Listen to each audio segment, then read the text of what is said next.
नमस्कार है दोस्तों, भाइयों बहनों, आप सभी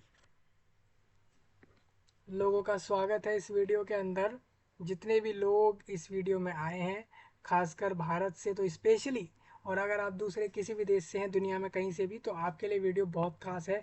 क्योंकि आप लोगों को इस वीडियो में ये बताऊंगा, भारत देश से शुरू हुई एक कंपनी पतंजलि आयुर्वेदा। ये कंपनी आज के समय 1 लाख करोड़ से भी ज़्यादा बड़ी कंपनी बन चुकी है। इस कंपनी की टोटल रेवेन्यू आप मिलाएं या टोटल इसकी इनकम मिलाएं सर्विस के बाद, तो 1 लाख करोड़ से भी ज़्यादा इनके पास अभी तक बन चुके हैं इस कंपनी द्वारा। ये कंपनी का नाम है पतंजलि आयुर्वेदा। मैं आपको इस वीडियो में बताने वाला हूँ दोस्तों, ये पतंजलि आयुर्वेदा का पूरा बिजनेस मॉडल को एक्सप्लेन करूँगा।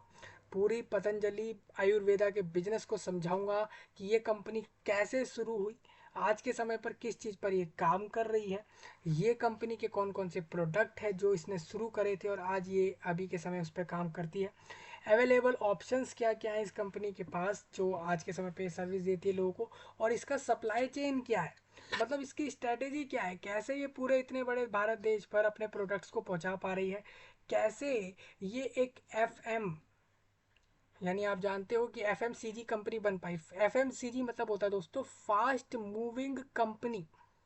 ठीक है, मैं आपको एक बार दिखा दूं, एफएमसीजी मतलब होता है फास्ट मूविंग कंज्यूमर गुड्स। मतलब कि भाई कंज्यूमर गुड्स मतलब ये हो गए कि उपभोक्ता को जो भी चीज़ें चाहिए होती है उसके लिए कंज्यूमर गुड्स की चीज़ों पर ये काम करती है। और फास्ट मूविंग मतलब ये है कि इस चीज़ के ऊपर करने वाली सबसे बढ़िया कंपनियों में ये आती है।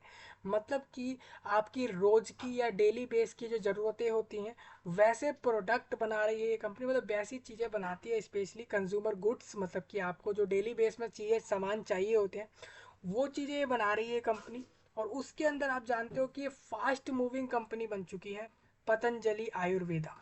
और इस कंपनी का पूरा बिजनेस इस वीडियो में हम समझाएंगे आप लोगों को, सभी भारत के लोगों को खासकर समझाऊंगा कि भाई देख लो, आप ही के सामने ये 2006 में शुरू करी कंपनी पतंजलि आयुर्वेदा नाम से, जिसके अंदर दो जनों ने मिलकर, दो लोगों ने मिलकर इसको शुरू करा। एक तो आपका इसमें बाबा रामदेव, और इसमें दूसरा जो इसके अंदर एक एक और हैं, दो जने इसके अंदर, दो लोग हैं इसके अंदर। एक इसके अंदर आपके जो है बालक कृष्णा है, बाल कृष्णा। मैं आपको बता दूं यहाँ पर आचार्य बाल कृष्णा और इसके अंदर रामदेव बाबा, ये दोनों ने शुरू करी 2006 में इस कंपनी को शुरू करा पतंजलि आयुर्वेदा नाम से। और आज अगर आप आज इस कंपनी को देखते हैं तो ये कंपनी जो बन चुकी है, मैं आपको बता दूं 43 बिलियन रुपए की बन चुकी है। 1 बिलियन मतलब हो जाता है 100 करोड़। ठीक है, तो आपको साफ साफ आप देख सकते हो कि ये 4300 करोड़ रुपए की कंपनी बना चुके हैं अभी तक। इस कंपनी को ये लोग इतना बड़ा स्केल पर पहुंचा चुके हैं, जहां पर उसमें से भी आप देखोगे तो जो कंपनी के ओनर हैं, जो कि 97% मालिक है पूरी कंपनी के, उनके पास अगर आप पूरा पूरा स्टेक देखते हो कि उनके पास खुद के पास कितने रुपए हैं, तो आप खुद यहाँ पर देखिए कि यहाँ पर आपके आचार्य बाल कृष्ण जो है, जो इस कंपनी को शुरू करा था, जिन्होंने रामदेव बाबा के साथ मिलकर ये दो लोगों ने शुरू करा इस कंपनी को, जिसमें से आचार्य बाल कृष्णा के खुद के पास अगर आप देखते हो तो आपको यहाँ से पता लगेगा कि उनके पास खुद के पास 1,60,000 1,60,000 करोड़ से ज़्यादा की नेटवर्थ उनके खुद के पास है। मतलब कि 1,60,000 करोड़ रुपए उनके खुद के इसके अंदर है। इस कंपनी का 97% स्टेक उनका खुद का है। मतलब कि आप पूरी कंपनी का अगर देखते हो, पूरे कंपनी में 97% जो ओनरशिप है, मालिकाई है, वो अकेली अकेली आचार्य बाल कृष्णा की है। आप देख सकते हैं, जिसके अंदर उनके जो टोटल रुपए बनते हैं वो 1,60,000 करोड़ रुपए बन रहे हैं। 1,60,000 करोड़, ये अमाउंट खुद में बड़ा है लेकिन इनका बिजनेस काफ़ी बड़ा है। ये पूरे भारत देश में पतंजलि आयुर्वेदा कंपनी के प्रोडक्ट पहुंचाते हैं, जिसके अंदर कॉलगेट है, साबुन है, सिरप है, और भी बहुत सारी चीज़ें लोग बनाते हैं, उसी पतंजलि कंपनी का है, ये आयुर्वेदा का है पूरा। तो मैं उसके बारे में पूरा आपको समझाऊंगा। तो सभी भारत के लोगों का खासकर स्वागत है। अगर आप दुनिया में किसी भी एरिया से सुन रहे हैं, किसी भी जगह से सुन रहे हैं, खासकर किसी भी देश से सुन रहे हैं, तो आपके लिए वीडियो बहुत खास होगा। आप भले ही कनाडा से हैं, चाइना से हैं, रशिया रशिया से हैं, यूक्रेन से हैं, ईरान से हैं, इराक से हैं, या फिर इसराइल से हैं, या फिर आप मान लीजिए चड से हैं, पेरू से हैं, ब्रिटेन से हैं, यूनाइटेड किंगडम से हैं, यूएसए से हैं, यूएई से हैं, दुबई दुबई दोहा से हैं, या फिर मैं मान लेता हूँ कि आप उत्तर प्रदेश, बिहार, राजस्थान, या फिर आप दिल्ली से हैं, या फिर आप पंजाब से हैं, या फिर आप कर्नाटका, केरला, तमिलनाडु, तेलंगाना या भारत देश में किसी एरिया से हैं, या फिर आप दूसरे किसी भी दुनिया भर के किसी भी देश से हैं, तो आपके लिए खास वीडियो रहेगा, क्योंकि आपको समझ आएगा कि भारत देश की एक ऐसी कंपनी है जो 2006 के अंदर शुरू होती है और 2026 में उसको 20 साल होंगे। यानी आज आप अगर देखते हो तो इस कंपनी को 18 साल ही हुए हैं, और इस कंपनी ने 18 साल के अंदर आप देख सकते हो ये कंपनी आज कहाँ पर है। ठीक है, owned by, valued at 3000 crore, equivalent to 43 billion dollar. अब देखिए ये अमाउंट जो इन्होंने यहाँ पर दिया गया है, ये इनका डेटा जो फोर्ब्स है। फोर्ब्स बेसिकली क्या है दोस्तों, फोर्ब्स एक आर्टिकल तैयार करता है, रिपोर्ट बनाता है। बेसिकली वो एनालिसिस करते हैं, जानते हैं कि भाई कौन कौन सी कंपनी ऐसी है। कंपनियों के ऊपर एनालिसिस करना या दूसरी चीज़ों के ऊपर एनालाइज करके बताना कि कितने कितने वर्क चल रहे हैं, कितना उनका प्रॉफिट चल रहा है, कितना लॉस चल रहा है। खासकर फोर्ब्स जो है ना, इसके अंदर एक्सपर्ट माना जाता है। फोर्ब्स इसके अंदर आर्टिकल तैयार करता है, फोर्ब्स इसके अंदर पूरा एनालिसिस करके बताता है कि भाई देख लो ये कंपनी इस तरीके की कंपनी है, इसका प्रॉफिट इतना है, लॉस इतना है, ये टॉप रैंक में आती है नहीं आती। तो फोर्ब्स की लिस्ट के हिसाब से आपको बता दूं, फोर्ब्स की लिस्ट के हिसाब से ये कंपनी जो है, इसकी जो टोटल रेवेन्यू है, मतलब टोटल इसकी जो संपत्ति है, वो आप देखोगे तो 2.3 बिलियन की है। ठीक है, जो करीब करीब हो जाता है आप लोगों का 2300 करोड़ यहाँ पर डॉलर में। 2300 करोड़ डॉलर है, तो आप सिंपल समझ लीजिए, तो ये आपका हो जाएगा 2300 है ये, तो इसका मतलब क्या हो जाएगा, 2300। इसका आपको 100 से और मल्टीप्लाई मारना है, जिससे कि आपको एक्चुअल अमाउंट मिले, क्योंकि आप जानते हो कि भाई 1 बिलियन मतलब 100 करोड़ होता है। तो टू टू टू यानी कि 200 करोड़, तो ये आपका हो गया ना 200 करोड़। ये डॉलर में मैं आपको बताऊं तो ये 200 करोड़ हो गया। ठीक है, 230 करोड़ आपका जो है यहाँ पर, 230 करोड़, ये बिलियन डॉलर में।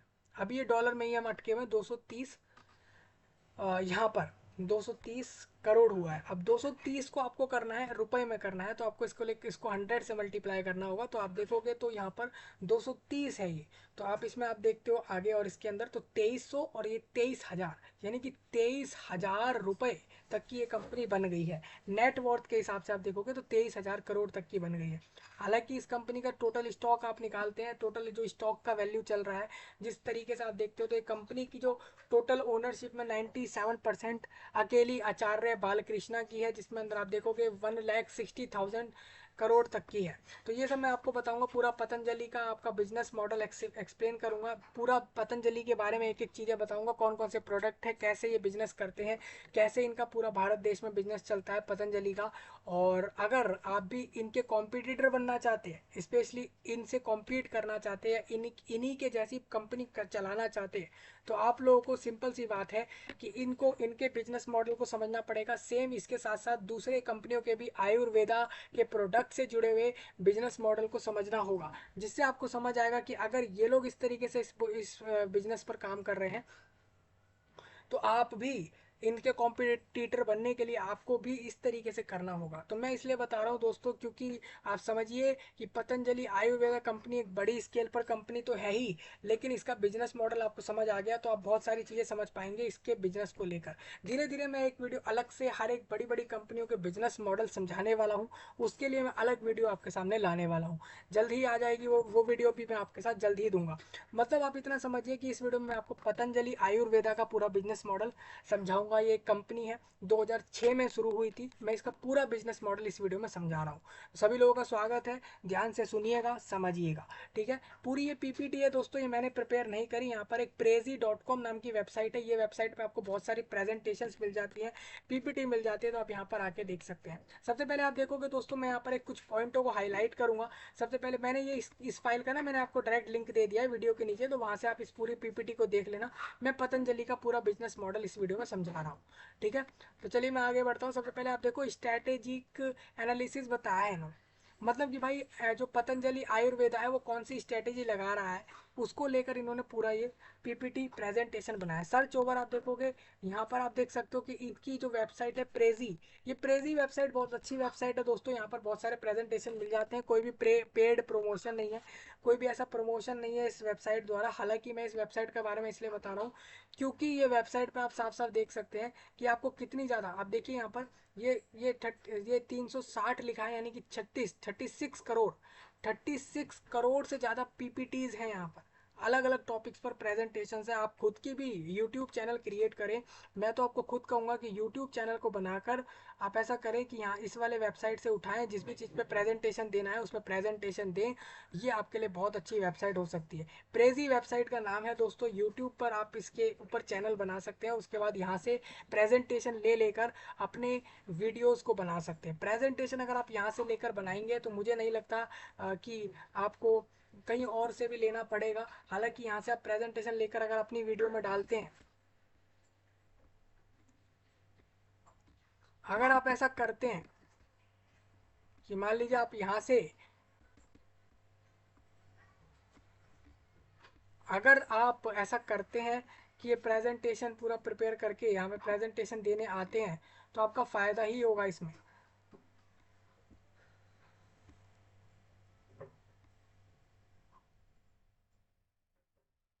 देखिए एक बार मैं इसमें जो है आप लोगों के लिए,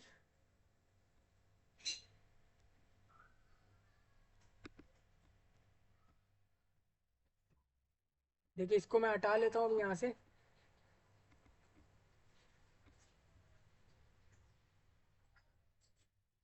चलिए मैं आपको आगे दिखा देता हूँ। सबसे पहले मैं पूरा पतंजलि आयुर्वेदा का बिजनेस आपको पूरा समझा देता हूँ। ये इसके वीडियो के सही नीचे मैंने आपको लिंक दे दिया है, वहाँ से चेक कर लेना। देखिए भाई 36 करोड़ से भी ज़्यादा इनके पास प्रेजेंटेशन पीपीटी बनी हुई है। यहाँ पर लोगों ने बना बना कर डाली है प्रेजेंटेशन, उसके बाद ही ये लोग पूरा आपके सामने प्रेजेंटेशन रख पा रहे हैं। Time line, lesson plan, great gates by और टेम्पलेट भी मिल रही है यहाँ पे। लोगों के लिए टेम्पलेट्स भी हैं यहाँ पर, ब्रेन स्टॉर्म भी है, और ये सारी चीज़ें आप देख सकते हैं। तो मैं आपको जल्दी से, ट्रेंडिंग सर्च है, मतलब ट्रेंडिंग सर्च है यहाँ पर, लोगों ने क्या क्या ऐसी चीज़ें हैं जो सर्च ज़्यादा करी हैं वो भी यहाँ पर लिखी आ रही हैं, तो वो भी आपको साफ साफ दिख रही है। तो मैं पूरा इस वीडियो के अंदर पतंजलि आयुर्वेदा का बिजनेस एक्सप्लेन आपको कर देता हूँ।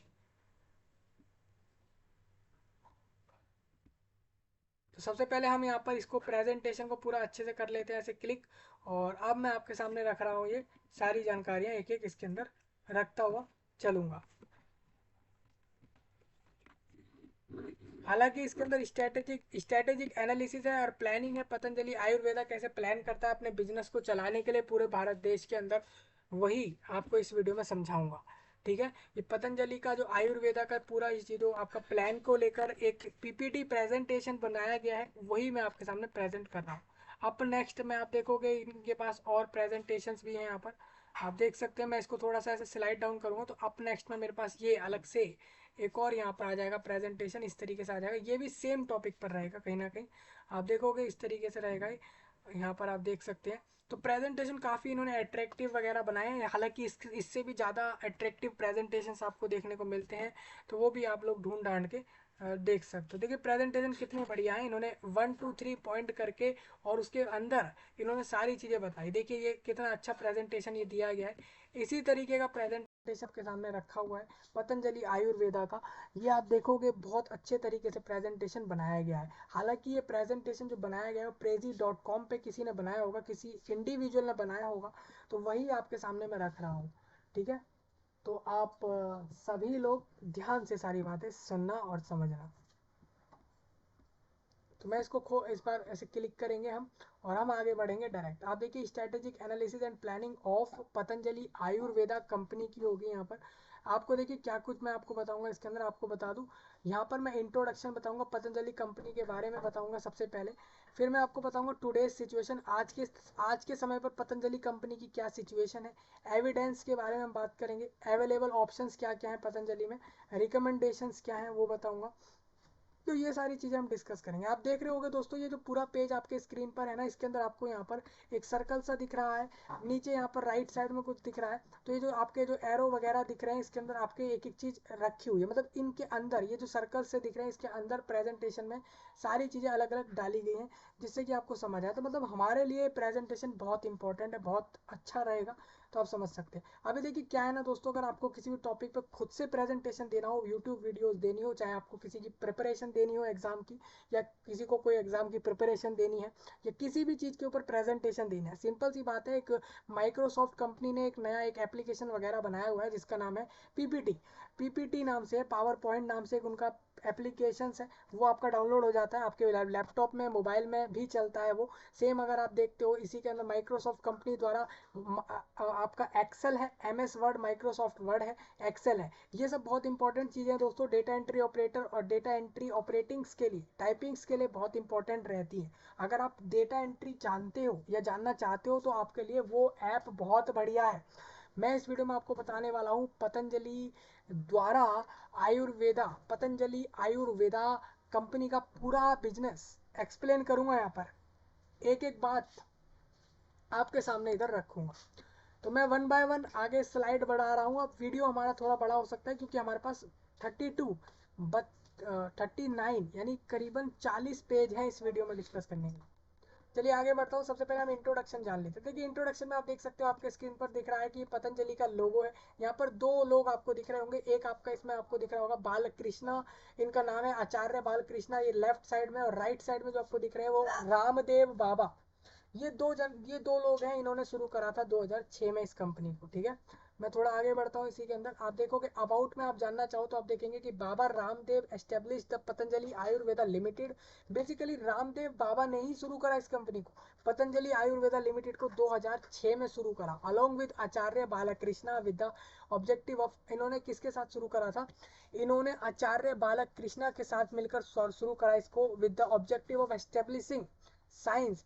इन्होंने इनके साथ मिलकर शुरू करा। इनका ऑब्जेक्टिव ये था, लक्ष्य ये था बेसिकली कि establishing of establishing science of Ayurveda, मतलब कि विज्ञान, मतलब कि जो आयुर्वेदा की साइंस है, आयुर्वेदा के पीछे जो विज्ञान लगता है, आयुर्वेदा के पीछे जो साइंस लग रहा है, उसको एस्टेब्लिश करना इनका काम था। एस्टेब्लिशिंग मतलब कि स्थापित करना, आयुर्वेदा के पीछे जो साइंस लग रहा है उसको स्थापित करने का इसमें ऑब्जेक्टिव था, in accordance and coordination with the latest technology, and in accordance and coordination with the latest technology and ancient wisdom। Patanjali Ayurveda limited जो है इंडियन एफएमसीजी है। एफएमसीजी मतलब होता है fast moving consumer good company, मतलब कि रोज की जिंदगी में कंज्यूमर गुड्स मतलब कि जो उपभोक्ता होते हैं, जैसे आप लोग हो गए, आप लोगों को कोई भी प्रोडक्ट चाहिए किसी भी कंपनी का, उसी में से एक कंपनी पतंजलि है। पतंजलि ये सारे प्रोडक्ट बनाती है। तो एफएमसीजी मतलब ये हो जाता है कि फास्ट मूविंग, मतलब बहुत तेजी से बढ़ गई ये कंपनी इस काम के अंदर, तो इसको बोलते हैं हम एफएमसीजी, मतलब कि फास्ट मूविंग, मतलब बहुत तेजी से बढ़ने वाली कंपनी, कंज्यूमर गुड्स की कंपनी। तो इसके अंदर आप देखोगे पतंजलि आयुर्वेदा उसके अंदर आती है, भारतीय कंपनी है, मतलब कि इंडिया देश की कंपनी है। मैन्युफैक्चरिंग यूनिट, आपको बता दूं इनकी जो यूनिट्स है, मतलब इनके जो प्रोडक्ट्स बनते हैं ना, जो मैन्युफैक्चरिंग यूनिट्स है और हेड क्वार्टर जो है इनके, वो इनके लोकेटेड है industrial area of Haridwar, Bharat देश के हरिद्वार एरिया में इनका हेड क्वार्टर है। मेन ऑफिस इनका हेड क्वार्टर हरिद्वार में है, while the registered office is located, इनका रजिस्टर्ड ऑफिस एक दिल्ली में भी है, मतलब इनका एक ऑफिस दिल्ली में है और एक इनका हरिद्वार में है। ठीक है, आप देख सकते हैं। थोड़ा सा आगे बढ़ता हूँ। इसी के अंदर द कंपनी मैन्युफैक्चरर मिनरल्स, ये कंपनी बना क्या रही है, कंपनी बनाती है, द कंपनी मैन्युफैक्चरर्स मिनरल्स, ये लोग मिनरल्स प्रोडक्ट बनाते हैं, मिनरल प्रोडक्ट्स बनाते हैं, हर्बल प्रोडक्ट्स बनाते हैं। It also has manufacturing units in Nepal, इनकी मैन्युफैक्चरिंग यूनिट नेपाल देश में भी है, मतलब ये लोग नेपाल देश में भी मैन्युफैक्चरिंग करते हैं, अपने प्रोडक्ट्स को बनाते हैं। नेपाल कहाँ है, नेपाल भारत देश के साथ ही लगता है। नेपाल आप जाते हो, जैसे कि भारत देश के बाद आपको मिल जाएगा, वहीं बॉर्डर से आप पहुंच सकते हो नेपाल। तो वही मैं कह रहा था, it also has manufacturing unit in Nepal, मतलब ये है कि ये कंपनी का मैन्युफैक्चरिंग, मतलब पतंजलि अपने प्रोडक्ट ना कि सिर्फ भारत में बनाती है, नेपाल में भी बना रही है, अंडर द ट्रेडमार्क्स नेपाल, मतलब उसके पास ट्रेड मार्क है नेपाल के। वहाँ पर ट्रेड मार्क होता है दोस्तों, आप अपने प्रोडक्ट्स बेच रहे होते हो तो आपको एक लोगो या कुछ ऐसा कुछ लगाना होता है अपने प्रोडक्ट पर, जो ट्रेड मार्क होता है, जिससे कि पता लग सके कि ये आपकी कंपनी का ही प्रोडक्ट है, किसी और का नहीं है। वो एक ट्रेड मार्क होता है, वो कंपनियों के द्वारा लगाया जाता है, कंपनी गवर्नमेंट द्वारा होता ही है कि आपको अपने प्रोडक्ट्स पर एक ट्रेड मार्क लगाना होता है। तो मैं आपको बता दूं, तो इनका जो नेपाल में इनका जो मेन यूनिट है जहाँ से ये लोग अपने प्रोडक्ट बनाते हैं under the trademark, trademark Nepal. यहाँ पर ग्रामोद्योग नेपाल, ग्रामोद्योग and imports majority of herbs in India. और साथ में ये लोग करते क्या है दोस्तों, and imports majority of herbs in India from Himalayas of Nepal. मतलब ये लोग करते साथ में ये भी है कि बहुत सारा बड़ी संख्या में हर्ब्स जो है ना ये इंडिया में इंपोर्ट करते हैं। इंपोर्ट मतलब लाते हैं। कहाँ से लाते हैं, ये नेपाल देश के हिमालयों से ये लोग क्या करते हैं, भारत देश के अंदर इंपोर्ट करते हैं बहुत बड़ी संख्या में हर्ब्स को, हर्बल हर्ब्स चीज़ों को, जो हर्ब्स के प्रोडक्ट होते हैं, हर्ब्स जो होते हैं, उसको ये लोग करते क्या है, नेपाल देश के हिमालयों से भारत देश में इंपोर्ट करते हैं, लाते हैं, और फिर लोगों के घर घर तक ये लोग जो है, मतलब घर घर तक क्या मतलब बेसिकली अपने जो भी इनके जगह जगह एरिया में शॉप खुले होंगे वहां तक ये लोग पहुंचाते हैं। तो इस तरीके का काम ये करते हैं। तो मतलब आप सोचिए कि पतंजलि ना कि सिर्फ भारत देश में काम कर रही है, नेपाल में भी उनके अलग वहाँ ऑफिस चल रहे हैं। तो वहाँ पर भी वो लोग करते क्या है कि वो अपने ट्रेड मार्क्स, जो मतलब आपके ट्रेड मार्क नेपाल ग्राम उद्योग से है, वो वहाँ से उनका जो है मैन्युफैक्चरिंग यूनिट होते हैं, मतलब वहाँ पर उनके यूनिट्स बनते हैं, मैन्युफैक्चरिंग प्रोडक्ट्स उनके वहाँ बनते हैं मैन्युफैक्चरिंग मतलब वहाँ ही बनते हैं। साथ ही वो इंपोर्ट करते हैं majority of herbs in India, Himalaya of Nepal से। साथ ही आपको बता दूं पतंजलि, आप देखिए मैं इसमें एक चीज़ और आपको बता रहा था कि पतंजलि जो है ना यहाँ पर Patanjali food and flavour park at Haridwar, मतलब पतंजलि का फूड एंड फ्लेवरल पार्क भी है हरिद्वार में। It is that the main production facility, जहाँ पर उनकी मेन प्रोडक्शन फैसिलिटी है, operated by Patanjali Ayurveda. The the corporate incorporate a production capability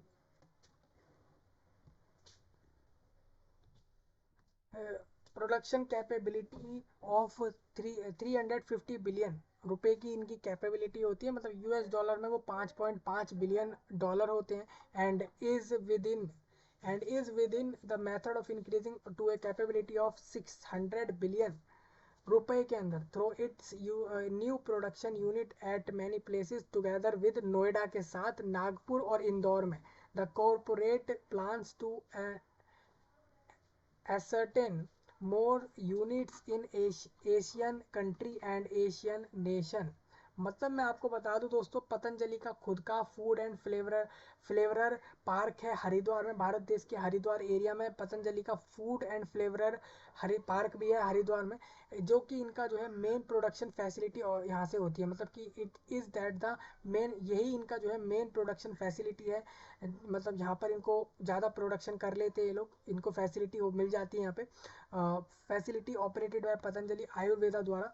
और द कोऑपरेट, आपको बता दूं the corporate incorporate production capability, मैं आपको बता दूं दोस्तों यहाँ पर ये करते क्या है, ये Patanjali food and flavour park Haridwar में करते क्या है बेसिकली, ये लोग 350 बिलियन रुपए तक, मतलब आप समझिए कि ये 350 बिलियन रुपए कितने हो जाते हैं, यानी 1 बिलियन 100 करोड़ रुपए होता है, 100 करोड़ होता है। तो आप इसको क्या करें, 350 को आप 100 से मल्टीप्लाई करें डायरेक्ट सीधा से, तो आपको मिलेगा यहाँ पर 3,500, और उसके बाद और आगे बढ़ेंगे तो आपको मिलेगा 35,000, 35,000, ठीक है, 35,000 करोड़, 35,000 करोड़ रुपए तक का ये लोग क्या कर देते हैं वहाँ पे प्रोडक्शन कैपेबिलिटी है, मतलब इतना ये लोग यूनिट बना लेते हैं वहाँ पे, इतने रुपए का ये लोग प्रोडक्शन कर देते हैं वहाँ पे, मतलब बना लेते हैं, प्रोडक्शन कैपेबिलिटी है। And is with in the method of increasing to a capability of, साथ साथ ये लोग बढ़ा रहे हैं अब इनकी कैपेबिलिटी इनकी अब कैपेबिलिटी ये है कि ये 300 बिलियन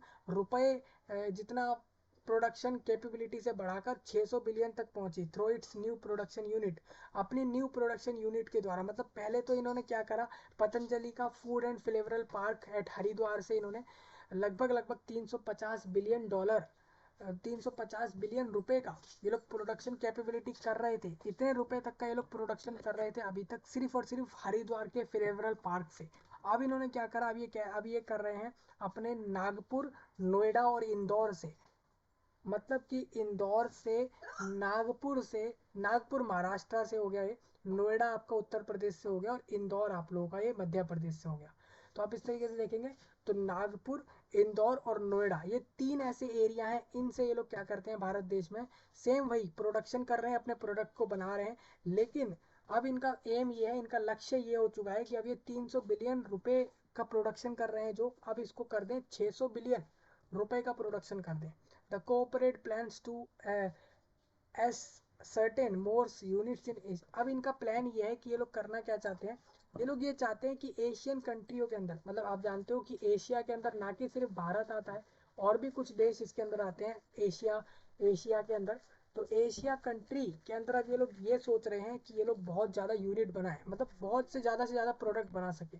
तो मतलब एक कंपनी एक तो पहले ही 2 देश में चल रही है, पूरे भारत में चल ही रही है, नेपाल में भी चल रही है।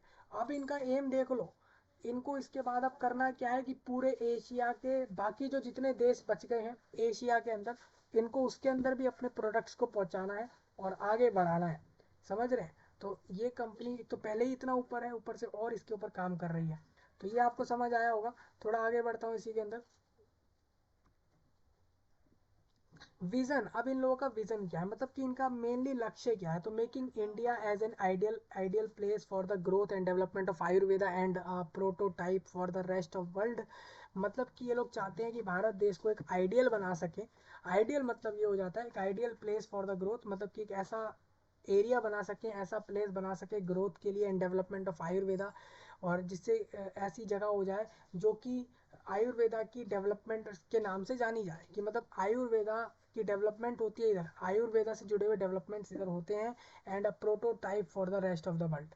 ठीक है, मतलब बाकी दुनिया के कंपैरिजन में इनको भारत देश को बड़ा दिखाना है इस चीज़ के अंदर, कि दिखाना नहीं है मतलब इसके ऊपर काम भी करना है। ठीक है, तो वही है कि इंडिया को बनाया जा सके कि ideal place for the growth and development of Ayurveda, उसके ऊपर इनका काम है। वेरियस एलिमेंट्स ऑफ, मैं आपको बता देता हूँ कुछ एलिमेंट्स पतंजलि आयुर्वेदा के विजन स्टेटमेंट्स आर, कस्टमर्स के बारे में मैं सबसे पहले बताता हूँ। To strive relentlessly to exceed the expectations of their customers, both internal and external. Make in India is the concept which is helping Patanjali to capture a large part of market। मतलब ये है दोस्तों, customer के comparison से हम देखें तो various कुछ एलिमेंट्स हो जाते हैं किसी भी कंपनी के।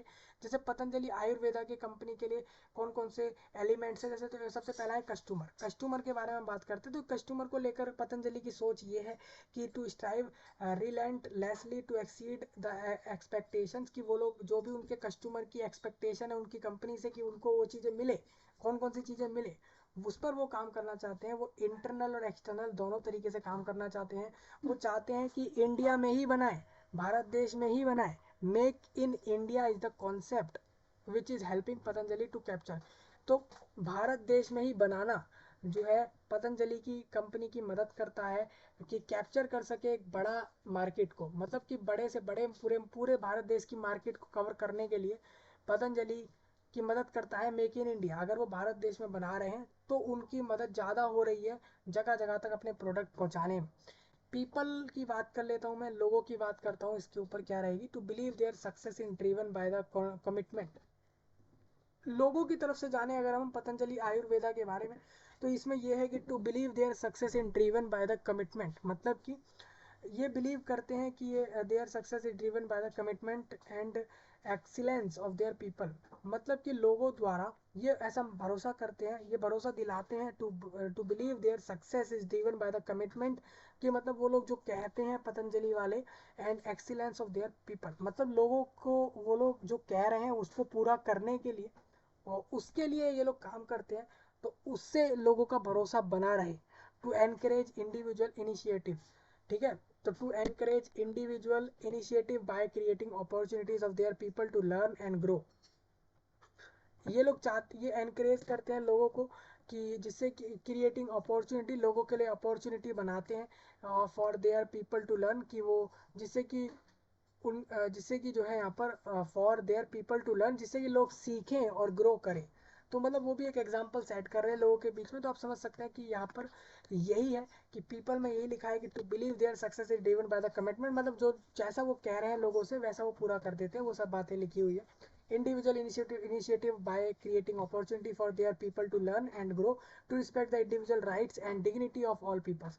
टेक्नोलॉजी की बात करूँ तो टेक्नोलॉजी भी मदद करती है यहाँ पर पतंजलि कंपनी की। Technology help in research, technology की मदद कैसे ले रहा है पतंजलि कंपनी, तो वो मदद ले रहा है टेक्नोलॉजी की मदद से, वो उसकी मदद हो रही है पतंजलि कंपनी की रिसर्च के अंदर डेवलपमेंट के लिए। खासकर वो रिसर्च कर पा रहे हैं, ढूंढ पा रहे हैं और डेवलपमेंट कर पा रहे हैं अपने प्रोडक्ट्स की, जो कि products which help them introducing, जिससे कि वो लोग अपने जो है नए प्रोडक्ट को ला पा रहे हैं अकॉर्डिंग टू मार्केट डिमांड। मतलब कि लोगों को क्या क्या चीज़ चाहिए, लोगों को क्या चीज़ें चाहिए वो ये लोग कैसे पता कर पा रहे हैं।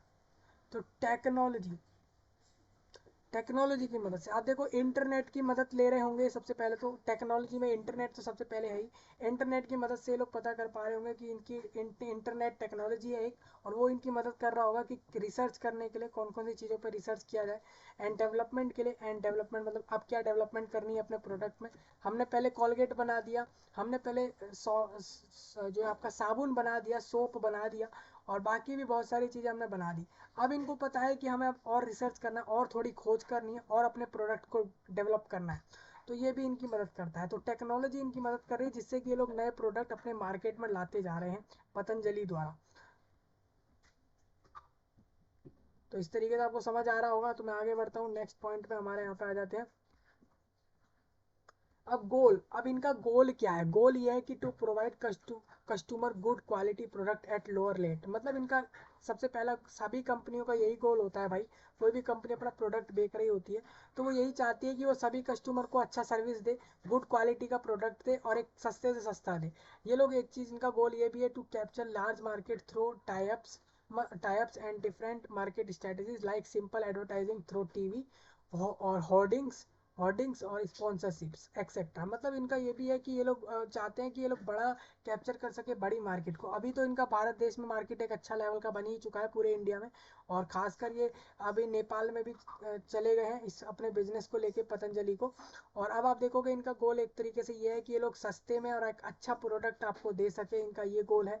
दूसरा इनका ये है कि टू कैप्चर, ये लोग बड़ी मार्केट को कैप्चर कर सके। मतलब कि अभी भारत में भी ये लोग सही से नहीं आए हैं, अभी इनको भारत में भी बहुत जगहों पे पहुंचना है। तो आप देखोगे तो ये लोग चाहते हैं कि ये लोग मार्केट को कैप्चर कर सके, अच्छे से बड़ी मार्केट को कैप्चर कर सके। भले ही इनको टाइप करना पड़े, चार कंपनियों में विलय करना पड़े। विलय मतलब ये होता है, विलय ये होता है कि भले ही मान के चले इनको दूसरी कंपनियों के साथ हाथ मिलाकर, उनके साथ मिलकर ही क्यों ना कम मार्केट में पहुंचना हो, लेकिन ये लोग बड़ी मार्केट में पहुंचना चाहते हैं पतंजलि वाले। आप देख सकते हो, to capture large market through types and different market strategies. या तो ये लोग टाइप करके आगे पहुंचना चाहते हैं कंपनियों के साथ मिलके, नहीं तो ये लोग चाहते हैं कि दूसरी मार्केटिंग स्ट्रेटेजी लगा ली जाए। मार्केटिंग स्ट्रेटेजी जैसे कि हमने सिंपल ऐड चला दिया, मोबाइलों पे लैपटॉप पे ऐड आने लग गए, वीडियो में, शॉर्ट में, रील में, इन सब पे ऐड आने लग गए, फेसबुक इंस्टाग्राम पर ऐड आ गए। तो ये तो इनका ऐड चल गया, इस तरीके से इनकी मार्केटिंग तो हो गई, पतंजलि के चीज़ों के ऐड तो वहाँ चल गए। इसके अलावा ये लोग चाहते हैं टीवी पर, टीवी मतलब टेलीविज़न पर भी ये लोग चाहते हैं कि इनका जो है टेलीविज़न के द्वारा ये लोग ऐड दिखा सकें, टेलीविज़न पे नए नए इनके ऐड आते रहे, तो उससे भी ये लोग अपने आप को आगे बढ़ा सकें।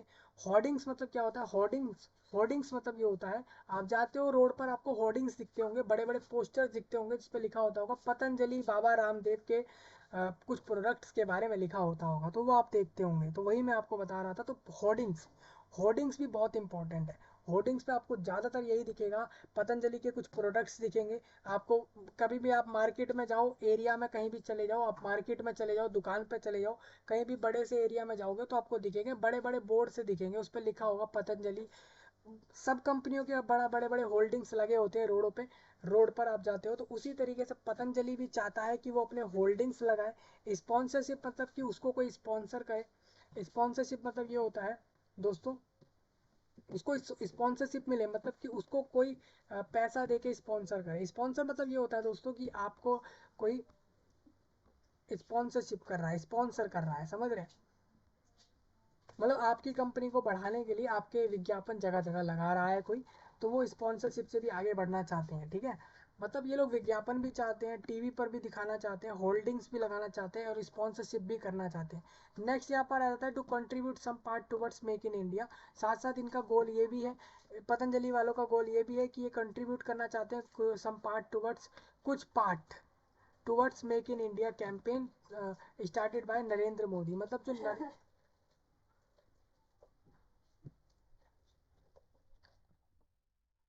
मतलब यह है दोस्तों, नरेंद्र मोदी द्वारा आपका एक कैंपेन चलता है, मेक इन इंडिया कैंपेन। आप जानते हो भारत देश के प्राइम मिनिस्टर नरेंद्र मोदी द्वारा एक कैंपेन है मेक इन इंडिया, मतलब भारत देश में ही बनाओ, जो भी आप बनाते हो भारत देश में बनाओ, make in India.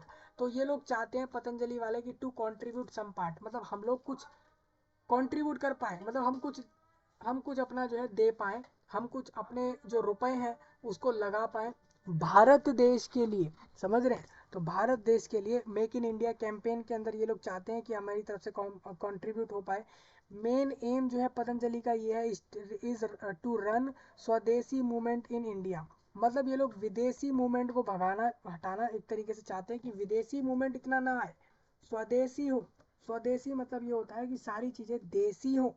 Main M जो है यहाँ पर पतंजलि का, इज रन टू स्वदेशी मूवमेंट इन इंडिया, वेयर मतलब ये लोग चाहते हैं स्वदेशी मूवमेंट चले भारत देश में, वेयर जहाँ पर दे आर फोकसिंग, जहाँ पर वो लोग फोकस करें नेशनैलिटी पर, राष्ट्रीय पर, and gaining market through that. मतलब राष्ट्रीय पर फोकस करें, मतलब देश पर फोकस करें और मार्केट को, ठीक है, and gaining market through that, और वो नेशनैलिटी से मार्केट गेन करे, ये उनका गोल है। तो ये आपने देख लिए पतंजलि के गोल क्या क्या है। तो ये 4-5 मैंने गोल आपको दिखा दिए यहाँ पर। अब इसके आगे मैं थोड़ा चलूंगा इधर। अब ऑब्जेक्टिव क्या है इनका, मेन ऑब्जेक्टिव इस कंपनी का ये, on which the company focuses are innovation, Patanjali just quickly change the whole game for the FMCG companies instead of trying to beat them in the terms of annual revenue. Currently Patanjali has surpassed listed companies like P&G and Jyothi Labs and Imami. At the present its valuation goes up to a whopping 14,000 crore रुपए। मतलब मैं आपको बता दूं दोस्तों, पतंजलि जो है just quickly changes the whole game for the, मतलब पतंजलि कंपनी ने दूसरे कंपनियों के मुकाबले में एक fast moving consumer goods company बन चुकी है, और instead of trying to beat them. और साथ साथ मैं आपको बता दूं, इसके साथ साथ, इनको बीट करने के साथ साथ, in the terms of annual revenue, मतलब पूरे साल भर का जो रेवेन्यू बनता है, मतलब पूरी साल भर की जो कमाई होती है किसी भी कंपनी की, किसी भी कंपनी के पास पूरे साल भर में जितने रुपए आते हैं, उसके हिसाब से मैं आपको बता दूं, जैसे कि आप लोगों की कुछ कंपनियां हैं, हैज सरपास्ड, मतलब यह पतंजलि ने जो है सरपास्ट कर दिया लिस्टेड कंपनीज लाइक, आपको बता दूं करेंटली पतंजलि ने जो है यहाँ पर पीछे छोड़ दिया है, सरपास्ड मतलब उनको हटा दिया है, Patanjali has surpassed listed companies like P&G, Jyoti labs, Emami, ये इन्हीं की फील्ड की कंपनियां हैं। इमामी और ज्योति लैब्स और इमामी जो है ना, और P&G, इन कंपनियों को पीछे छोड़कर पतंजलि जो है कहीं ना कहीं सरपास्ड, मतलब आई थिंक यही है, सरपास्ड मतलब इनके बराबर कहीं ना कहीं इनका पूरे साल भर का इनकम है, जिसको आप देखोगे तो at the present its valuation goes up to, तो टोटल इनका जो वैल्यू बन चुका है कंपनी का वो 14,000 करोड़ का बन चुका है, 14,000 करोड़ रुपए का है। प्राइसिंग की बात करता हूँ दोस्तों, ऑब्जेक्टिव इनका ये है, प्राइसिंग की अगर बात करें तो पतंजलि इज प्राइस्ड 10 to 30%, 10 से 30% cheaper than other FMGC product. मतलब आप पतंजलि के अलावा किसी दूसरे कंपनी के प्रोडक्ट लोगे, सेम वही पतंजलि का कॉलगेट लोगे, साबुन लोगे, शैम्पू लोगे, ब्रश, या फिर आप ब्रश भी होगा आई थिंक पतंजलि का खुद का, पतंजलि की खुद की मैगी बनती है, पतंजलि खुद का जो है बहुत सारी चीज़ें बनाता है पतंजलि खुद का। तो आप देखोगे कि पतंजलि की अगर मैं बात करूँ तो पतंजलि जो है सेम वही चीज़ें अगर आप दूसरी कंपनी की लोगे तो उसके कंपैरिजन में खुद की कंपनी की वही चीज़ 10 से 30% छूट के साथ देता है। मतलब अगर किसी कंपनी की आप मैगी लेने जाते हो, मैगी का एग्जांपल ले लेते हैं, किसी कंपनी की आप मैगी लेने गए और आपने अगर पतंजलि की मैगी ले रहे हो, और पतंजलि आप मान के चलो कि दूसरी किसी कंपनी की हम मैगी मान लेते हैं, तो हम एक एग्जांपल के तौर पर नेस्ले की मैगी मान लेते हैं, हालांकि मुझे नहीं पता नेस्ले का मैगी है या नहीं, मान लेते हैं कि नेस्ले कंपनी की मैगी है और वो आपको मिल रही है 20 रुपए में मिल रही है। नेस्ले की मैगी है वो 20 रुपए की है। अब पतंजलि हो सकता है कि वो आपको दे दे 30% की छूट के साथ, मतलब कि वो आपको दे दे 14 रुपए में भी दे सकती है, 15-16 रुपए में भी वो आपको दे सकती है, सेम वही पैकेट, मतलब सेम मैगी, लेकिन उसकी कंपनी का होगा, मतलब ये मैगी अब पतंजलि का होगा, नेस्ले कंपनी का नहीं होगा, इस बात का ध्यान रखिएगा। तो पतंजलि का खुद का ब्रांड भी है, मतलब पतंजलि खुद का कंपनी, खुद की कंपनी का प्रोडक्ट दे रही है आपको, तो इसीलिए वो छूट दे रही है, ठीक है। सेम चीज नहीं मिलेगी इसमें आपको, ये बात आप ध्यान रखेंगे। तो पतंजलि ऑफर करता है एक better quality product at low price, मतलब कहना यही है कि हम सस्ते में दे देते हैं और अच्छा दे देते हैं, ये इनका कहना है। तो ये एक पतंजलि के बढ़ने का कारण है कि पतंजलि इस तरीके से आगे बढ़ रहा है। आगे बढ़ता हूँ दोस्तों, नेक्स्ट आपसे बात करूंगा यहाँ पर, इसके अंदर आप देखोगे फिर से दोबारा वही पेज हमारा आ चुका है, वही आपका सारा इंट्रोडक्शन और ये सारी चीज़ें। आगे बढ़ूंगा इसी के अंदर। टुडेज सिचुएशन, आज की सिचुएशन क्या है दोस्तों, तो आज की सिचुएशन में आप देखोगे पतंजलि की summary of the current situation. तो अभी के समय पर जो पूरी समरी है इस कंपनी की वो ये है। रेवेन्यू आपको बताता हूँ इस कंपनी का, ठीक है, मतलब टोटल इसके पास कितना रुपया आता है पूरे साल भर का वो आपको बताता हूँ। पोर्टर्स 5 फोर्सेस मॉडल आपको बताऊंगा इसके, तो आप दोनों समझिए। सबसे पहले आप देखिए रेवेन्यू। रेवेन्यू में आपको बताता चलता हूँ, by taking the revenue generation of Patanjali Ayurveda for last 8 साल का मैं आपको बताऊंगा, 2017 तक का बताऊंगा। We can explain about the current position of the company with the help of this chart. इन्होंने एक चार्ट दिया है दोस्तों, मैं उसकी मदद से आपको बताता हूँ। 2009 और 2010 के अंदर इस कंपनी के पास पूरे साल भर में 163 करोड़ रुपए आए। इन 2009 और 2010 ये दोनों, 2009 पूरा पूरा 2009 से 2000, जैसा कि आपको पता है दोस्तों कि मार्च महीने में हर साल 2009 हो या 10 हो या 11 हो या 12 हो, हर साल आपका मार्च के अंदर बजट आता है, बजट आता है, ठीक है। तो उसी तरीके से आप देख सकते हो, तो पतंजलि 2009 से 10 ईयर के अंदर, मतलब 2010 के मार्च के करीब आप मान सकते हो, तो 2010 के मार्च तक उसने एक साल में 2009 के मार्च से 10 के मार्च तक 163 करोड़ रुपए पूरे साल भर में बनाए। ये उसका रेवेन्यू है। रेवेन्यू मतलब ये है उसमें से उसको, इसमें से कंपनी को कमाई अलग हटा, इसमें से आपको उस कंपनी को अपनी लगाया हुआ पैसा अलग हटाना होगा, उसके बाद उसको पता लगेगा कि उसके कितने रुपए बने हैं, इसमें कितने रुपए उसने कमाए हैं। नेक्स्ट आपको बताता हूँ, दो रेवेन्यू मतलब यही होता है 2010 और 11 में। मैं आप ऐसा करूंगा 2011-12 इस तरीके से बताऊंगा। तो 2011 पूरे साल भर में उसने 317 करोड़ बनाए। अब देखिए एक ही साल में कंपनी के पास 163 करोड़ से वो 317 करोड़ पे पहुंच गई। एक ये अलग अलग है, ये सारी साल का अलग अलग है। अब 2012 में 444 करोड़ रुपए बनाए, 2013 में 850 करोड़ रुपए बनाए, 2015 में आप देखोगे तो 1200 करोड़, 2014 में 1200 करोड़, 2015 में 2000 करोड़, 2016 में 5000 करोड़, और अकेले अकेले सिर्फ 2017 के साल में इन्होंने 10,000 करोड़ रुपए पूरे साल भर में बिक्री करी, बेचा है अपने सामानों को। 2017 वाले पूरे साल में, 2016 और 17 के पूरे साल में इन्होंने 10,000 करोड़ का अपना जो प्रोडक्ट है उसको बेचकर रेवेन्यू बनाया, वो आप यहाँ से देख रहे हैं, ठीक है। तो आगे बढ़ता हूँ, रेवेन्यू के बाद आता है यहाँ पर through above figure we can easily analyse the growth of Patanjali. Patanjali in the last, आखिरी 8 साल में आपने देख लिया कि पतंजलि किस तरीके से काम कर रहा है, even being new in the, ये लोग नए थे इस सेक्टर में, ये लोग नए थे, ठीक है। It has become one of the best competitor for other companies like HUL, ITC, ITC को भी पीछे छोड़ गए ये लोग। और it is because one of the, it is become one of the best, वही बात लिखी हुई है। It is because of the strategy design by the management of Patanjali Ayurveda. Patanjali Ayurveda ने एक अच्छा तरीका बनाया आगे बढ़ने के लिए, in which they are basically focusing on the concept of make in India campaign, through which they are telling people that they should use product made in India and they manufacture product which are herbal, और herbal product बनाए इन्होंने, और there is no use of chemical in their product. इन्होंने ये भी बोला कि इनके प्रोडक्ट में कोई केमिकल यूज नहीं होता। फ्यूचर ग्रुप, आपको बता दो future group which has tied up with Patanjali, future group नाम की कंपनी है दोस्तों, भारत देश में एक फ्यूचर ग्रुप नाम से एक कंपनी है, और फ्यूचर ग्रुप कंपनी ने पतंजलि के साथ हाथ मिला लिया। फ्यूचर ग्रुप कंपनी और पतंजलि कंपनी दोनों मिल गए थे, ठीक है। इन्होंने मिल गए and sell about 30 crore worth of Patanjali product every month. और हर महीने ये दोनों मिलकर पतंजलि के 30,000 करोड़ रुपए के 30,000 वर्थ ऑफ प्रोडक्ट, मतलब 30,000 बोला है मैंने, 30 करोड़ है सिर्फ, 30 crore worth of Patanjali product, मतलब कि ये लोग 30 करोड़ के ये लोग क्या कर रहे थे यहाँ पर, पतंजलि जो कंपनी है उसके प्रोडक्ट को पूरे महीने भर में 30 करोड़ के बेच रहे थे। इसमें फ्यूचर ग्रुप था, फ्यूचर ग्रुप कंपनी थी और पतंजलि कंपनी थी, ये दोनों कंपनियां थी।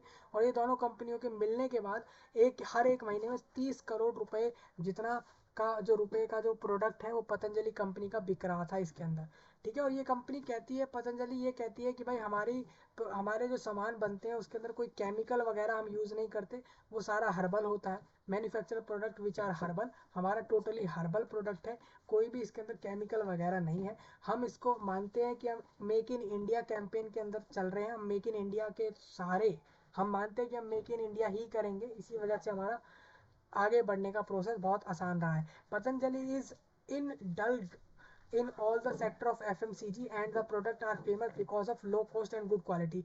पतंजलि फेमस कैसे हुआ? फेमस ऐसे हुआ कि उसने सस्ते में चीजें दे दी और अच्छी चीजें दे दी। Patanjali is in few years has captured the market in such a way that is become one of the biggest competition for FMCG sector companies like Nestle। देखिए नेस्ले का नाम आ चुका है, ITC, HUL और etcetera got affected after the introduction of their product in देखिए FMCG sector।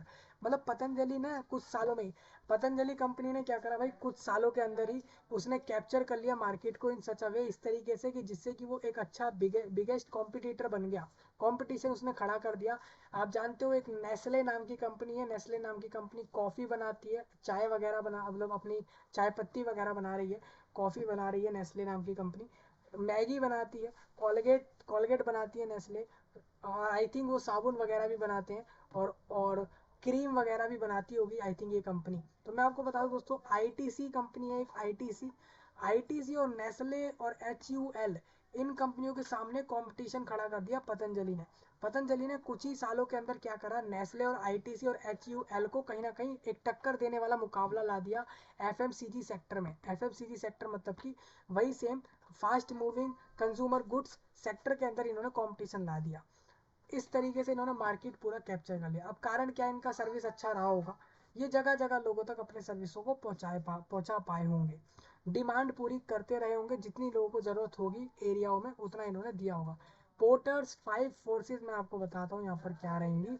अब देखिए, threats of new entrants entrants industry rivalry और थ्रेट्स ऑफ सब्सिट्यूट्स और बार्गेनिंग पावर ऑफ कंज्यूमर्स, ठीक है। बार्गेनिंग मतलब होता है भाव ताल की जो पावर, वो होती है ना बार्गेनिंग, आप बोलते हैं कि भाई इतने में दे दो उतने में दे दो, तो जो बार्गेनिंग वगैरह आप करते हो ना, कि कोई चीज़ 10 की है आप कह रहे हो 8 में दे दो 7 में दे दो, तो वो बार्गेनिंग होती है।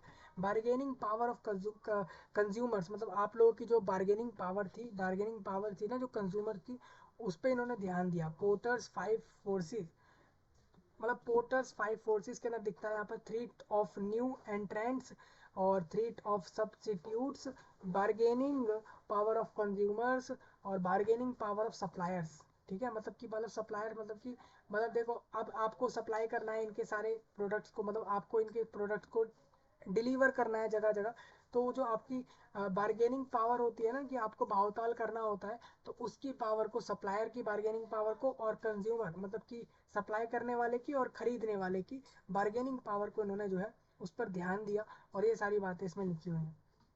अब नेक्स्ट हमारा आता है 5 फोर्स जो आपकी है हेल्थ केयर और FMCG इंडस्ट्री के अंदर कॉम्पिटिटिव रिवैल्री हाई। आपको बता दो इसके और कैसे है। Each company is spending a large amount of fund on research. ज़्यादातर बड़ी बड़ी कंपनियां करती क्या है कि अपने जो पैसे होते हैं वो उस पर लगाती हैं, जैसे कि रिसर्च करने में, कुछ खोज करने में लगा देती हैं, अपनी कंपनी को डेवलप करने में लगा देती हैं, so that it can be, जिससे कि वो कंपनी जो है it can be the first to innovate, जिससे कि वो कंपनी ऐसी कंपनी कहलाए जिसने पहले खोज लिया, पहले उस चीज़ को डिस्कवर कर, पहले उसको ढूंढा और खोज दिया। मतलब किसी भी चीज़ को इनोवेट कर दिया और लॉन्च कर दिया, मतलब डिस्कवर कर दिया और लॉन्च कर दिया। अ न्यू ड्रग और सॉल्यूशन, मतलब उसने कोई भी नया ड्रग ढूंढ लिया, या फिर उसने कोई भी नया सॉल्यूशन ढूंढ लिया, कोई भी नया उपाय ढूंढ लिया किसी चीज का, तो उस चीज पर। इसीलिए मैं आपको बता दूं दोस्तों, पांच ऐसे फोर्स जो कि हेल्थ केयर में और एफएमसीजी इंडस्ट्री में इनको आगे बढ़ा रही हैं। तो सबसे पहली बात तो यही है कि हर कंपनी ऐसा करती है, जो भी उसके पास फंड आता है, जो भी रुपए आते हैं, वो क्या करती है, रिसर्च में मतलब खोज में लगा देती है, अपनी कंपनी का विकास कैसे करे उसमें लगा देती है। ये लोग क्यों ऐसा करते हैं कि अपनी कंपनी के विकास में और खोज में पैसा लगा देते हैं? इसलिए कि उनको पता है कि इनके साथ साथ दूसरी कंपनियां भी खोज में, कि क्या खोजना है और क्या चीज़ों पे डेवलपमेंट करना है, विकास करना है, उस पर लगाने वाली हैं। तो ये लोग इसलिए लगाते हैं इस चीज़ पर, जिससे कि ये लोग जल्दी से जल्दी नई चीज़ें खोज लें और अपनी कंपनी के द्वारा उस चीज़ को खोजने के बाद लोगों के सामने रख दें, जिससे कि इनकी कंपनी आगे निकल जाए। The first company that develops a natural product, तो जिससे कि ये लोग जो है पहली कंपनी बन जाए। The first company that develops a natural product gets a, जिससे कि आपको क्या होगा ना दोस्तों, जो कंपनी पहले डेवलप करती है कोई भी नेचुरल प्रोडक्ट को, मतलब आपने अगर किसी दुनिया में कोई नई चीज़ की खोज करी, सबसे पहले अगर आपने खोज करी, तो पहली खोज अगर आप करोगे तो पेटेंट आपको मिल जाएगा। पेटेंट मतलब ये हो जाता है कि आपको एक राइट मिल जाता है कि आपने इसकी खोज करी, उसका श्रेय आपको मिलना है।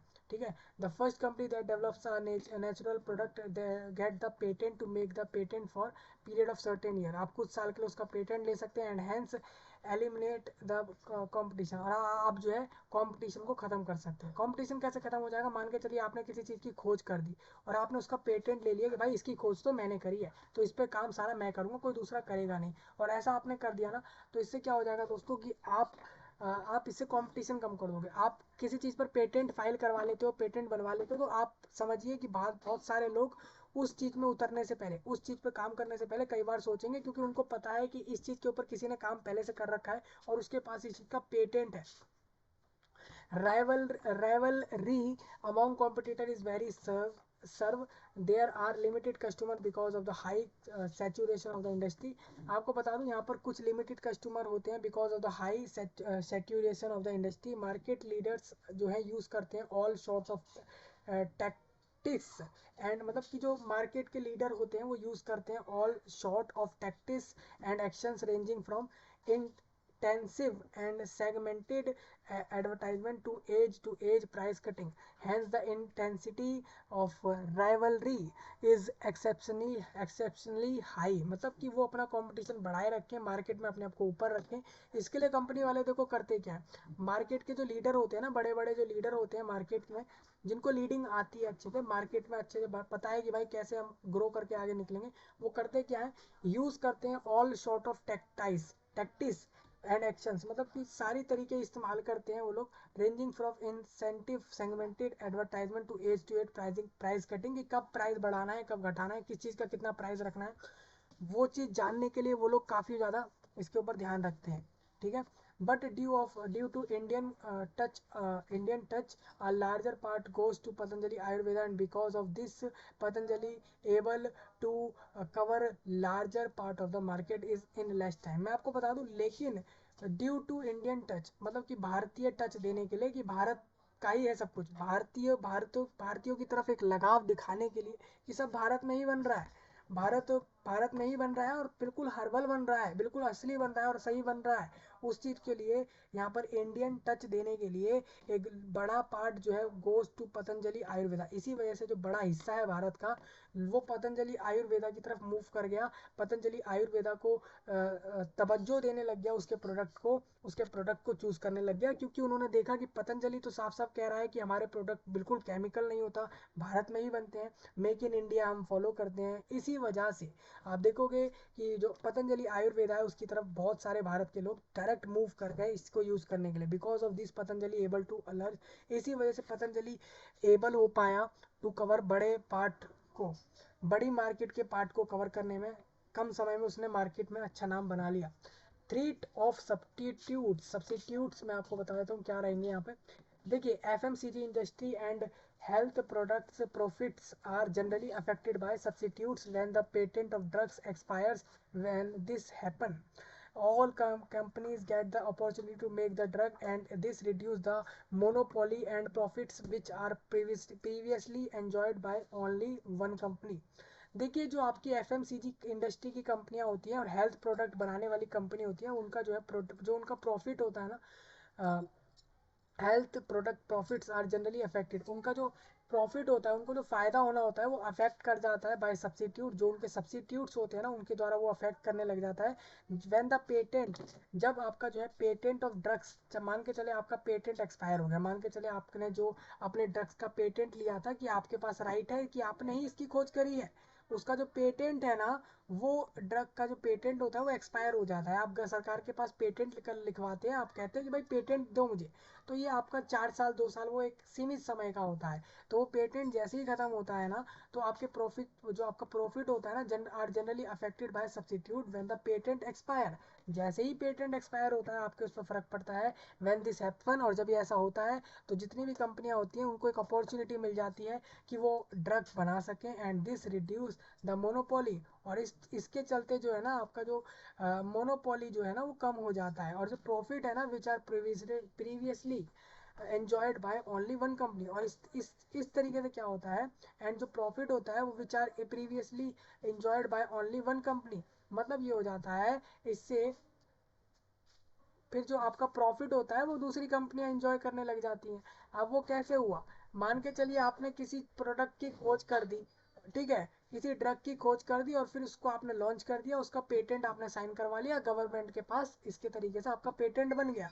तो इस तरीके से आप ही उस प्रोडक्ट पर काम कर रहे हो, दूसरे लोग नहीं कर सकते क्योंकि आपने उस पर पेटेंट कर रखा है। ये चीज़ें होती है, अगर आप कोई कर रहा होगा तो आप उसको कह सकते हो कि भाई आप कैसे कर रहे हो, हमारा पेटेंट फाइल है इस पर। तो वही चीज़ मैं आपको बता रहा था। तो all companies get the opportunity to make the drug, मतलब कि जैसे ही आपका पेटेंट एक्सपायर हो जाता है, उसका समय चला जाता है, तो वैसे ही दूसरी कंपनियों को मौका मिल जाता है कि वो अपना खुद का ड्रग बना लें, और इससे क्या हो जाता है कि मोनोपोली कम हो जाती है, और प्रॉफिट जो है विच आर प्रीवियस वो जो है विच आर प्रीवियसली इंजॉयड, वो पहले से ज़्यादा इंजॉय करने लगती है, एक ही कंपनी इंजॉय करने लगती है इस तरीके से। इन पर्सनल केयर इंडस्ट्री कस्टमर्स, जो पर्सनल केयर की चीज़ें बनाते हैं लोग, और पर्सनल केयर मतलब कि भाई आप अपनी खुद की केयर करें। पर्सनल केयर कैसे होती है, मुंह पर क्रीम लगाना, हाथों पर क्रीम लगाना, तेल लगाना, वैक्स लगाना, शैम्पू लगाना, कॉलगेट लगाना, ये पर्सनल केयर है। आप खुद की केयर कर रहे हैं, कॉलगेट और ये सारी चीज़ें दुनिया भर की इस्तेमाल करके खुद की केयर कर रहे हैं। खुद की केयर करना मतलब खुद को संभालना, खुद के ऊपर ध्यान देना, तो ये पर्सनल केयर हो गई। तो इस चीज़ों की जो चीज़ें बना रही है ना कंपनियां, इसमें क्या होता है, कस्टमर हैव कॉम्प्लेक्स, तो यहाँ पर क्या होता है, इस इंडस्ट्री में customers have complex and extended needs, उसकी बहुत सारी अलग अलग तरह की नीड होती है। आपको पता है कि आप खुद के ऊपर केयर कर रहे हो, तो आप कंपनियां भी चार चार तरीके की क्रीम देखोगे, सबसे पहले उसमें भी देखोगे कौन सी बढ़िया है कौन सी नहीं है, उसके अंदर भी आपको देखना होगा कि भाई ये कैसा काम कर रही नहीं कर रही। तो वही चीज़ें हैं। देखिए एफएमसीजी इंडस्ट्री के अंदर दो तरीके से प्रोडक्ट्स होते हैं, एक तो हेल्थ प्रोडक्ट्स होते हैं। हेल्थ प्रोडक्ट मतलब कि आपके स्वास्थ्य को लेकर प्रोडक्ट बना रही है वो कंपनी, जैसे कि उसने बनाई कोई दवाई, जैसे बना दी आयुर्वेदा से जुड़ी कोई दवाई बनाई उसने, हेल्थ से जुड़ी हुई बुखार की बनाई या किसी और चीज़ की बनाई, वो उसका प्रोडक्ट है। पतंजलि इस चीज़ के ऊपर भी काम करती है, तो हेल्थ प्रोडक्ट्स बनाए उसने। तो वही चीज़ें मैं कह रहा था। दूसरी यहाँ पर पर्सनल केयर है। अगर आप पर्सनल केयर इंडस्ट्री पर कस्टमर्स की बात करें तो have complex and extended needs होती है, मतलब यहाँ पर लोगों की ज़रूरतें ज़्यादा होती हैं, and lots of substitute products available to cater those needs, और यहाँ पर प्रोडक्ट्स की कमी हो जाती है। यहाँ पर लोगों के पास, कंपनियों के पास इतने प्रोडक्ट होते नहीं है कि लोगों की डिमांड पूरी हो सके। Available to cater those needs, तो availability of choices provided sufficient space and time of for new product development can reduce existing goods and therefore threats from substitutes goods is very high, मतलब ये हो जाता है। तो इस तरीके से आपका यहाँ पर लॉस हो सकता है। तो यहाँ पर थ्रीट्स फॉर सब्सिट्यूट्स मतलब यही है, जो आप अपने सब्सिट्यूट बना रहे हैं, आप अपनी कंपनी के जो भी प्रोडक्ट बना रहे हैं उसमें आपके थ्रीट्स ऑफ सब्सिट्यूट हाई कब होंगे, मतलब कि आपके चांस कब होंगे ज़्यादा, कि जब आप अपनी कोई कंपनी के प्रोडक्ट बना रहे हैं तो आप लॉस में जाएंगे। इसके कारण कब कब हो सकते हैं, तो दो ही कारण है। पहला तो यही है कि आपके पास प्रोडक्ट का या ड्रग्स का जो है, यहाँ पर ड्रग का, खासकर ड्रग का आपके पास पेटेंट था, और पेटेंट जैसे ही खत्म हुआ दूसरे कंपनी वालों ने उसी चीज़ पर काम कर लिया, वो लोग आगे निकल गए, और ये तरीका हो जाता है। दूसरा इसके अंदर ये हो जाता है कि मान के चलो आप पर्सनल केयर की प्रोडक्ट बना रहे हो, जैसे कि आप क्रीम बना रहे हो, तेल बना रहे हो, शैम्पू बना रहे हो, जो कि पर्सनल केयर के लिए है, लोगों की खुद की केयर के लिए लोग खरीदते हैं, साबुन खरीदते हैं, सारी चीज़ें खरीदते हैं जो कि पर्सनल केयर के लिए। और मान के चलो इसमें क्या है ना दोस्तों, लोगों की ज़रूरतें ज़्यादा होती है। हेल्थ प्रोडक्ट में लोग इतना नहीं सोचते, हेल्थ प्रोडक्ट में जिसको जो मिलता है वो ले लेता है, वो वैरायटी नहीं देखता, वो ये नहीं देखता कि कंपनी कौन सी क्या नहीं है क्या है, वो ये देखता है कि हेल्थ से जुड़ी हुई चीज़ें अगर अच्छी है तो वो ले लेता है, ये करता है। लेकिन अगर किसी को पर्सनल खुद की केयर करनी होगी, क्रीम तेल पाउडर वगैरह लगाना होगा अपने ऊपर और वो चीज़ें अपने ऊपर इस्तेमाल करनी होगी, तो ऐसे में उसकी ज़रूरतें ज़्यादा होंगी।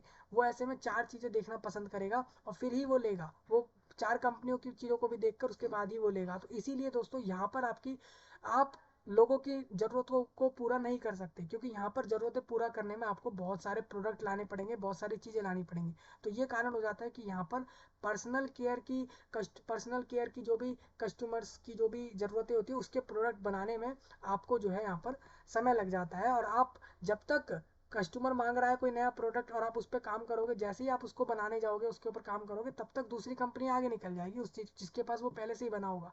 तो अवेलेबिलिटी जो होगी, choice of provided sufficient space and time for new product development that can replace existing goods. और ये क्या करेगा, जो आपके अभी के समय में बेहतरीन अच्छे प्रोडक्ट चल रहे थे उसको पीछे कर देगा। कैसे पीछे कर देगा, आपको पता है कि अभी हमारी कंपनी की ये दो चार क्रीम ऐसी हैं जो बढ़िया चल रही थी, लेकिन एकदम से लोगों ने डिमांड कर दी कि जो ये चौथे तरीके की क्रीम एक नई उन्होंने बताई और कहा हमें ये वाली चाहिए। और आपने देखा कि ये वाली क्रीम की डिमांड बहुत लोग कर रहे हैं, तो आपको पता है कि आपकी कंपनी लॉस में जा रही है, तो आप ऐसे में करोगे क्या कि वही सेम क्रीम आपकी कंपनी भी बनाना चालू कर देगी। तो आपकी कंपनी जब तक बनाएगी तब तक जिसकी कंपनी ने वो क्रीम सेम बना रखी है, जिसकी जिसकी डिमांड लोग कर रहे हैं, तो वो पहले ही वो डिमांड इस तरीके से वो प्रॉफिट उठा लेगा। और आप जब तक उस क्रीम को बनाएंगे, हो सकता है कि फिर वो लोग फिर उसका ट्रेंड चला जाए, उसको लोग ना लें, उस क्रीम को ना लें जो आपने बनाकर अब रखी है।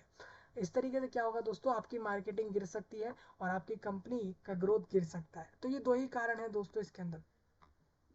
तो वही चीज़ें यहाँ पे लिखी हुई है कि जब तक आप लोगों की डिमांड के हिसाब से प्रोडक्ट बनाने जाओगे, तब तक तो दूसरी जिसने पहले से बना रखा है उसका प्रोडक्ट बिक के उसकी कंपनी आगे पहुंचेगी और आपका कहीं ना कहीं लॉस में जाएगा। तो ये चीज़ यहाँ पर लिखी हुई है, ठीक है।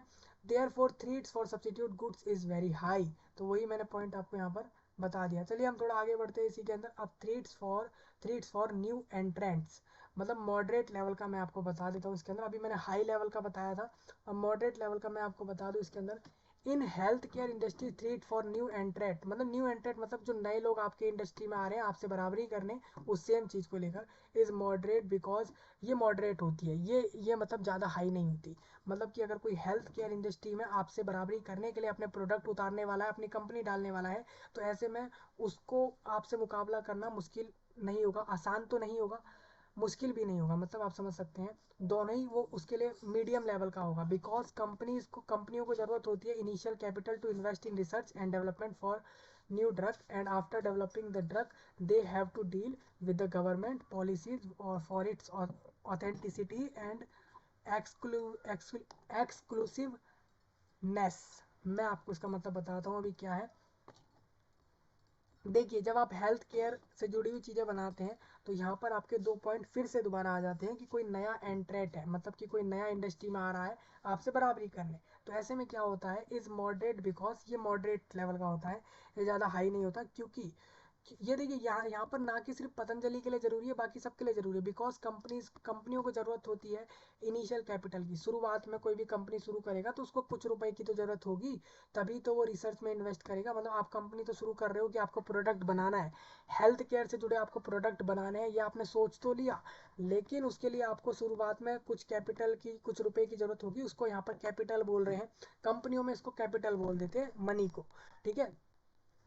तो आपको इनिशियल कैपिटल की जरूरत होगी कि आप इन्वेस्ट करोगे किसके अंदर, रिसर्च के अंदर, खोज के अंदर, और विकास कैसे करोगे अपनी कंपनी का उसके अंदर, न्यू ड्रग को लेकर कि नई नई ड्रग्स आप बना रहे हो। बेसिकली आप जो हेल्थ केयर के प्रोडक्ट्स बनाते हैं उसको आप ड्रग्स कहते हैं।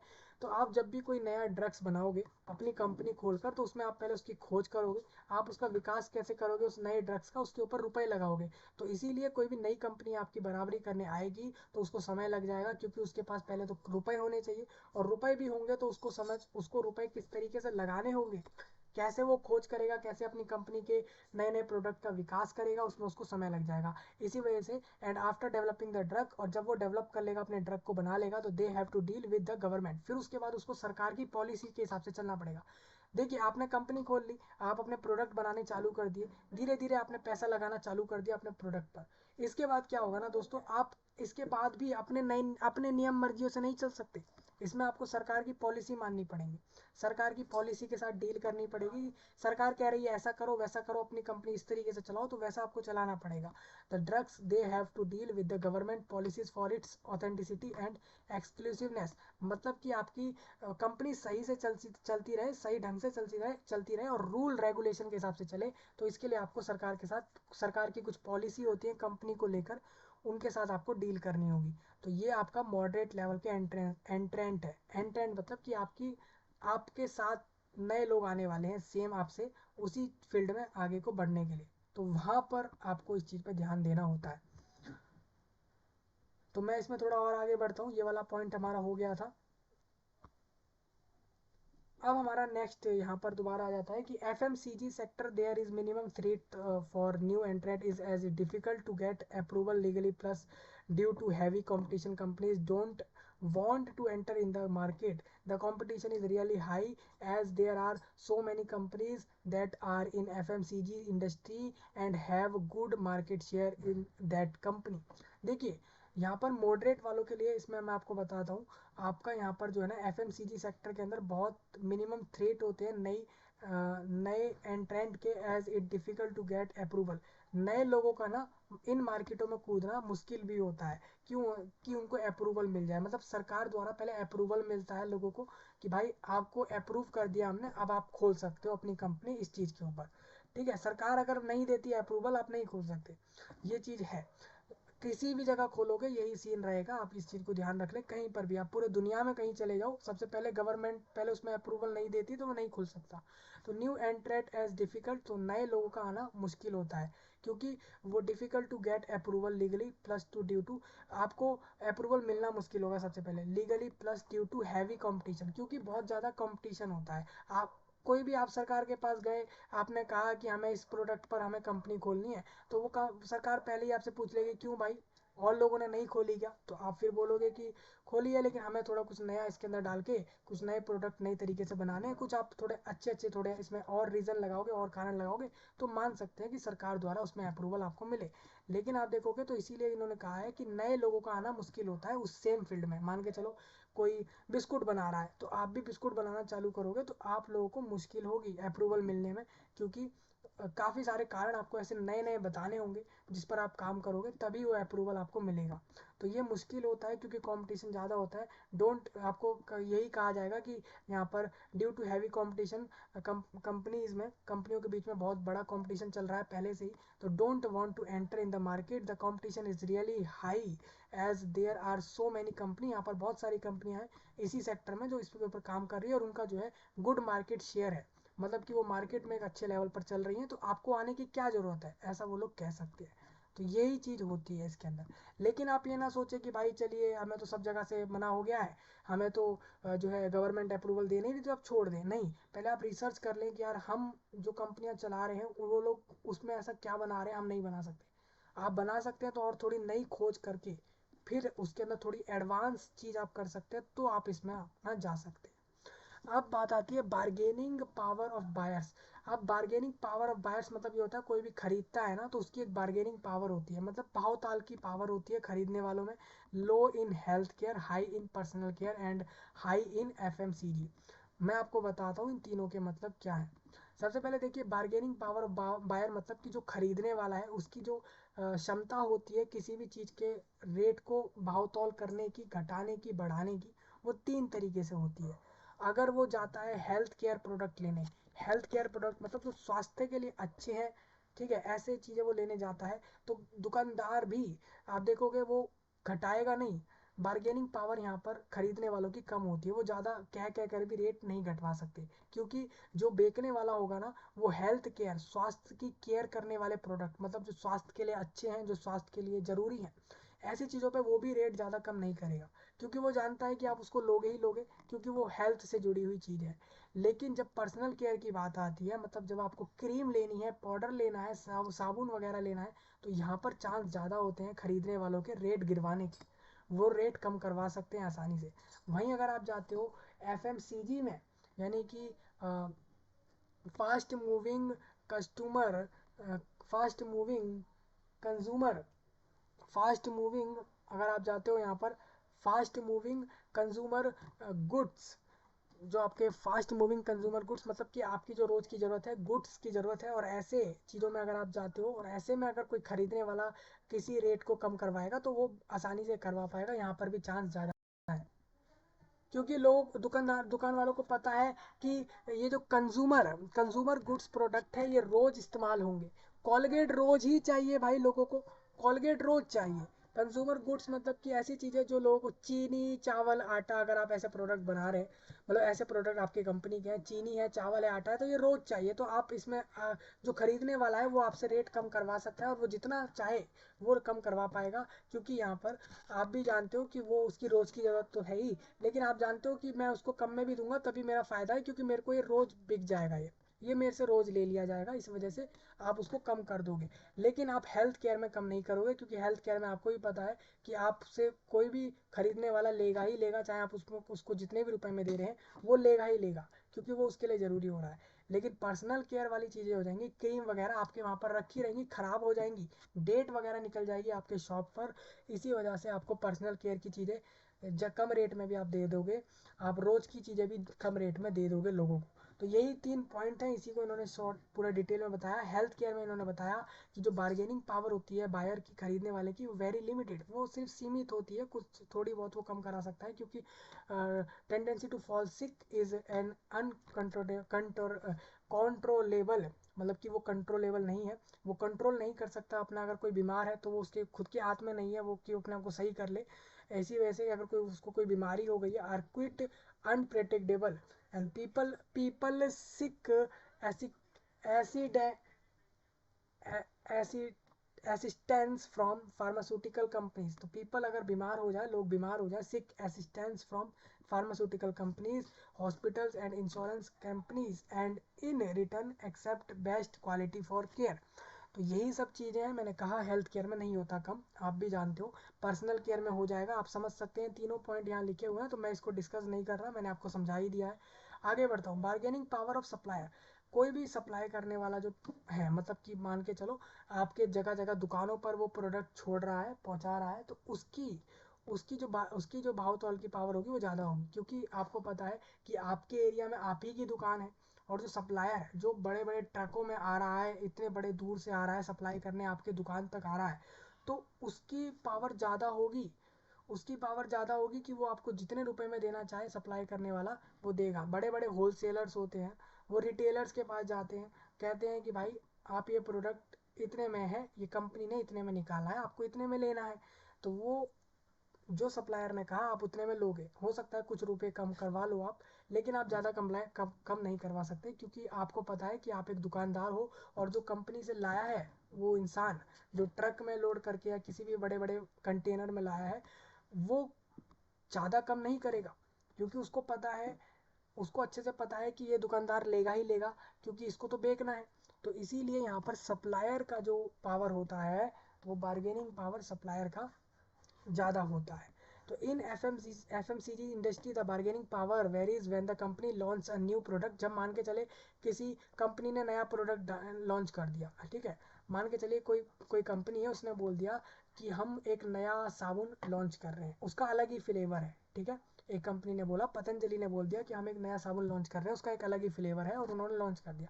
लोगों में इंटरेस्ट बढ़ेगा कि हमें साबुन चाहिए ही चाहिए, ऐसा कैसा फ्लेवर है, तो वो सब उस तरीके से वो लोग लेंगे। तो नया प्रोडक्ट अगर किसी ने डाला मार्केट में, अपना उतार दिया, किसी कंपनी ने नया प्रोडक्ट लॉन्च कर दिया, तो यहाँ पर क्या होगा ना, इट नीड्स रिटेल स्टोर्स। तो यहाँ पर जो बड़े बड़े रिटेलर्स होंगे ना, उनको, और होलसेलर्स टू परचेज, तो होलसेलर्स भी चाहेंगे कि वो खरीदे, और रिटेलर्स भी चाहेंगे कि वो खरीदे, and demand product so as to make profit. तो इससे आपकी कंपनी का प्रॉफिट बन जाएगा, और जो भी छोटे दुकानदार होंगे, रिटेल स्टोर्स वाले होंगे या फिर होल सेलर्स होंगे, वो आसानी से आपसे खरीद लेंगे, चाहे आपका कितना भी रेट होगा, क्योंकि आपकी कंपनी ने एक नया प्रोडक्ट डाला है, आप जितने में भी दोगे वो ले लेंगे, क्योंकि उनको पता है ये बिक जाएगा, ये नया आया है। समझ रहे? तो इस तरीके से जो बार्गेनिंग पावर होगी सप्लायर की ज़्यादा होगी। Whereas an personal care, जब आप पर्सनल केयर की चीज़ें बनाते हैं तो पर्सनल केयर की चीज़ें में भी बार्गेनिंग पावर जो है वो ज़्यादा हो जाती है सप्लायर की। मतलब तीनों ही केस में सप्लायर की पावर ज़्यादा ज़्यादा होती है। पर्सनल केयर जैसे क्रीम पाउडर वगैरह की चीज़ें आपके यहाँ कोई सप्लाई करने आया है तो आप उससे ज़्यादा रेट कम करवा ही नहीं पाओगे, क्योंकि and intermediate goods is not high. ठीक है, आप उससे ज़्यादा कम नहीं करवा पाओगे, लेकिन थोड़ा बहुत कम करवा पाओगे पर्सनल केयर में। There is no monopoly for supplier because they are competing among themselves. Supplier bargaining power affect with the availability of raw material in the market, like when there are so many companies providing same product and automatically bargaining with suppliers increase. ठीक है, मान के चलिए आप supplier को पता है कि मैं इस एरिया में सप्लाई करने आता हूँ ये सेम चीज़, और यही सेम चीज़ जो है मार्केट में पहले से ही बहुत कंपनियों ने दे रखी है, प्रोवाइड करा रखी है सेम प्रोडक्ट। तो ऐसे समय पे क्या होगा ना, सप्लायर आपसे आपके सामने उस अपने प्रोडक्ट के रुपए कम कर देगा, क्योंकि उसको पता है कि उसके अलावा दूसरी कंपनियां भी आपकी दुकान पर सेम चीज़ दे रही हैं, तो वो आपके सामने उस चीज़ का रेट कम कर देगा। तो मतलब ये लोग दोनों तरीके से खेलते हैं, दोनों तरीके से चलते हैं, आप समझिए। आगे बढ़ता हूँ थोड़ा, फिर हमारा वही पेज आ गया है। मैं इसके अंदर आप एविडेंस आपको बता देता हूँ। एविडेंस के अंदर आप देखोगे how did we get here, मैं इसके बारे में आपको बताता हूँ। जैसे कि आप देखोगे सीपीएम मैट्रिक्स आपको मैं बता देता हूँ क्या है इसका। पतंजलि का मैं आपको बताता हूँ, नेस्ले और डाबर का बता देता हूँ। डाबर, पतंजलि और नेस्ले, इन तीनों का बताता हूँ। क्रिटिकल सक्सेस फैक्टर इनका क्या रहा है वो मैं आपको बताऊंगा। मैं आपको बताऊंगा ब्रांड इक्विटी क्या है इन लोगों का, ग्लोबल ऑपरेशन कितना है इन लोगों का, रिसर्च और डेवलपमेंट इनका कितना चल रहा है, और कस्टमर सर्विस कैसा है इन लोगों का। पॉइंट वाइज मैं आपको बताऊंगा, और प्रोडक्ट क्वालिटी बताऊंगा। ठीक है, इनको कितना रेटिंग मिला है, मतलब कि लोगों के द्वारा कितना पसंद किया गया है वो मैं आपको बताऊंगा। पॉइंट वाइज 4 मिला है इनको। स्कोर कितना मिला है लोगों द्वारा वो बताऊंगा। रेटिंग नेस्ले का मैं आपको बताऊंगा कितना मिला है, और स्कोर कितना मिला नेस्ले को, और डाबर को कितना मिला है मैं आपको तीनों का बताऊंगा। डाबर देखिए इन्होंने 3 कंपनियों में कंपेयर कर दिया। भारत देश के लिए तो ये नेस्ले, डाबर और पतंजलि, यही 3 लोग मुख्य बने हुए हैं। इनके अलावा कोई इनके बराबरी में अभी है नहीं। पतंजलि, नेस्ले और डाबर से ज़्यादा बड़े बड़े लोग अभी कंपटीशन में है नहीं। मैं आपको इस सेक्टर में, देखिए वीडियो हमारा वैसे ही लंबा हो चुका है। क्रिटिकल सक्सेस फैक्टर आपको बताऊंगा, जैसे कि आपको बताऊंगा सबसे पहले ब्रांड इक्विटी बताऊंगा। ब्रांड इक्विटी में मैं आपको बात करूं तो ब्रांड इक्विटी में आप देखोगे तो पतंजलि का रेट तो 4 है, और वेट्स आप देखोगे तो 0.07 है। स्कोर इनको मिल चुका है अच्छा, ब्रांड इनका अच्छा है, इनको स्कोर अच्छा मिला है ब्रांड के मामले में। ग्लोबल पूरे पूरे दुनिया में ये किस तरीके से ऑपरेट कर रहे हैं उसमें भी इनको अच्छा स्कोर मिला है, अच्छी रेटिंग मिली है, अच्छा वेट मिला है, वेट्स मिला है। ठीक है, अब रिसर्च ये लोग कितना रिसर्च करते हैं और विकास करते हैं उसके अंदर इनको कितना मिला है वो मैं आपको बताऊंगा। वेट कितना मिला है, रेटिंग कितना मिला है, स्कोर कितना मिला है। ठीक है, और उसके बाद मैं बताऊंगा कस्टमर को कैसा सर्विस दे रहे हैं, उसके हिसाब से मैं इसका आपको स्कोर बता दूंगा। और इनकी प्रोडक्ट की क्वालिटी क्या है उसके हिसाब से स्कोर और रेटिंग बताऊंगा। तो सबसे पहले तो आप ये समझ लीजिए कि डाबर, नेस्ले और पतंजलि में सबसे अच्छा अभी पतंजलि चल रहा है, क्योंकि उसकी रेटिंग 4 चल रही है, नेस्ले की 2 चल रही है ऑल ओवर में, और डाबर की 4 के करीब चल रही है। ठीक है, अब मैं डाबर, इन तीनों का स्कोर मैं आपको बता देता हूँ। स्कोर में आप देखोगे तो ब्रांड तीनों के अंदर पतंजलि का ब्रांड अच्छा माना जा रहा है। ठीक है, ग्लोबल ऑपरेशन में अभी तक मतलब पूरे दुनिया में जहाँ जहाँ पहुँचे हैं तो डाबर, पतंजलि दुनिया में ज़्यादा जगह पहुँचे हैं, नेस्ले इतना नहीं पहुँचा है। और रिसर्च और डेवलपमेंट की बात करें तो पतंजलि जो है वो विकास और ढूंढने में, मतलब कि डेवलपमेंट करने में भी, और खासकर विकास तो कर ही रहा है वो, ढूंढने में भी, खोज करने में भी आप देखोगे तो स्कोर उसको अच्छा मिला है। मतलब कि पतंजलि ज़्यादा खोज करता है, पहले चीज़ों को लॉन्च करने से पहले खोज बहुत करता है पतंजलि। उसके बाद खोज करने में डाबर दूसरे नंबर पर आता है, और नेस्ले तीसरे नंबर पर आता है। ठीक है, कस्टमर सर्विस की बात करें तो कस्टमर को सर्विस देने के मामले में पतंजलि 0.36 स्कोर मिला उसको, वहीं पर नेस्ले को 18.18 में स्कोर मिला। मतलब कि डाबर और पतंजलि दोनों को कस्टमर सर्विस अच्छा देना आता है, मतलब लोगों तक सर्विस अच्छा दे देते हैं पतंजलि और डाबर वाले। प्रोडक्ट क्वालिटी में आप देखोगे तो प्रोडक्ट आप देख लो, लोगों द्वारा बताया गया कि 80% प्रोडक्ट पतंजलि के अच्छे होते हैं। डाबर को 60 नंबर मिले, नेस्ले को सिर्फ 40 नंबर ही मिले लोगों द्वारा कि प्रोडक्ट इनका कैसा है। ठीक है, चलिए आगे बढ़ता हूँ। अब यहाँ पर हमारे पास कुछ और चीज़ें हमारे पास आ चुकी हैं दोबारा से, वही स्कोर वगैरह दोबारा से इन्होंने बताया है। प्रोडक्ट रेंज, प्रोडक्ट की जो रेंज होती है ना, प्राइस होता है कि भाई इतने से इतने के बीच का प्राइस है, तो उस हिसाब से आप देखोगे तो पतंजलि को स्कोर अच्छा नहीं मिला। पतंजलि के प्रोडक्ट थोड़े महंगे हैं, नेस्ले के सस्ते हैं, नेस्ले का प्रोडक्ट सस्ता है, इस वजह से उसको स्कोर अच्छा मिल गया होगा। और डाबर की चीज़ें महंगी नहीं है, डाबर की चीज़ें मीडियम रेट में आती हैं। डाबर की चीज़, नेस्ले की चीज़ सस्ते में आती है, पतंजलि महंगे में। पतंजलि भी देखिए, डाबर की चीज़ ना सस्ते में आ रही होगी, इस वजह से उसको अच्छा रेंज मिल गया। और नेस्ले की चीज़ महंगी आ रही है, और पतंजलि भी महंगे में अपने प्रोडक्ट को बेच रहा है। अब देखिए प्रोडक्ट डिफरेंशिएशन में आपको बताया था प्रोडक्ट में अंतर क्या है। प्रोडक्ट में अंतर के हिसाब से अगर बात करें तो पतंजलि को अच्छे नंबर मिले हैं, मतलब पतंजलि सच में कुछ अलग बना रहा है, मतलब सेम कॉपी नहीं कर रहा, तो पतंजलि को नंबर अच्छे मिल गए हैं इधर। ठीक है, वेट आप देख लेना यहाँ से। पार्टनरशिप की बात करें दोस्तों, तो पार्टनरशिप की बात करें तो पतंजलि को पार्टनरशिप के मामले में अच्छे नंबर नहीं मिले, मतलब पतंजलि ज़्यादा लोगों के साथ पार्टनरशिप नहीं कर रहा, अकेले चलना चाह रहा है। डाबर जो है वो पार्टनरशिप करके चल रहा है, डाबर ने लोगों से, काफ़ी सारे लोगों से हाथ मिलाए हैं, टाई अप करे हैं, उसके बाद चल रहा है। और उसके बाद पतंजलि दूसरे नंबर पर आता है, नेस्ले फिर तीसरे नंबर पर आ रहा है।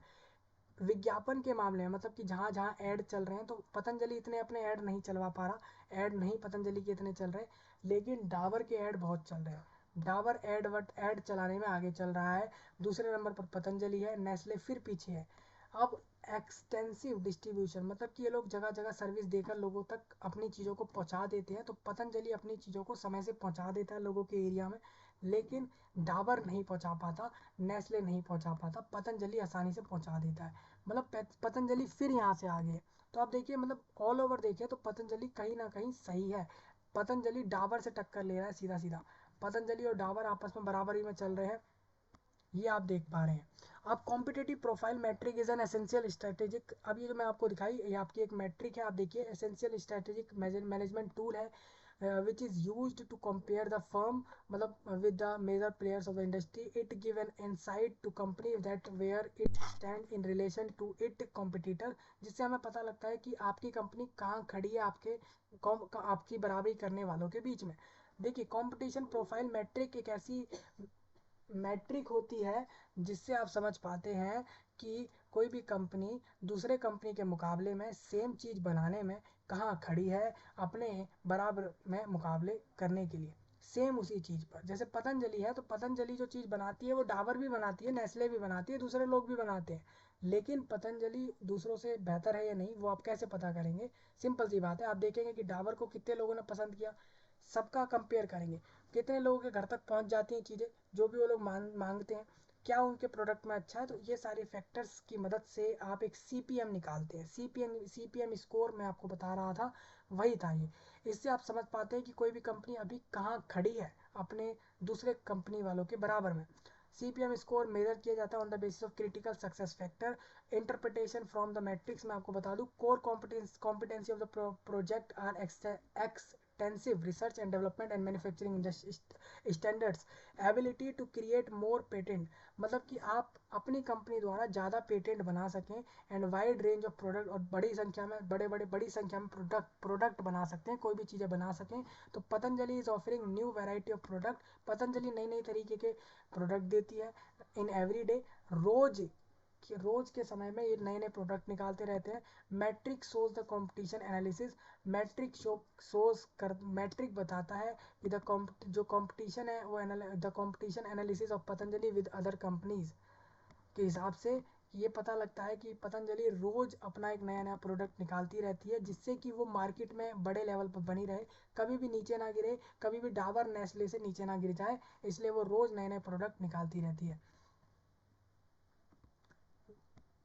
अब दोबारा हम मेन पेज पर आ गए, इधर आप यहाँ से देखेंगे तो अवेलेबल ऑप्शंस की बात करूंगा मैं। अवेलेबल ऑप्शंस के अंदर आप देखोगे तो यहाँ पर हमारे पास दो चीज़ें आ जाती हैं।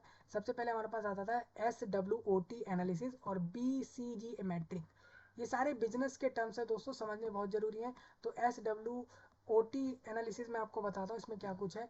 तो S मतलब हो जाता है स्ट्रेंथ, O मतलब अपॉर्चुनिटीज़, डब्ल्यू मतलब वीकनेस, और टी मतलब थ्रेट्स। ये चारों चीज़ें मैंने आपको गोल के अंदर बताई थी, आपको याद हो।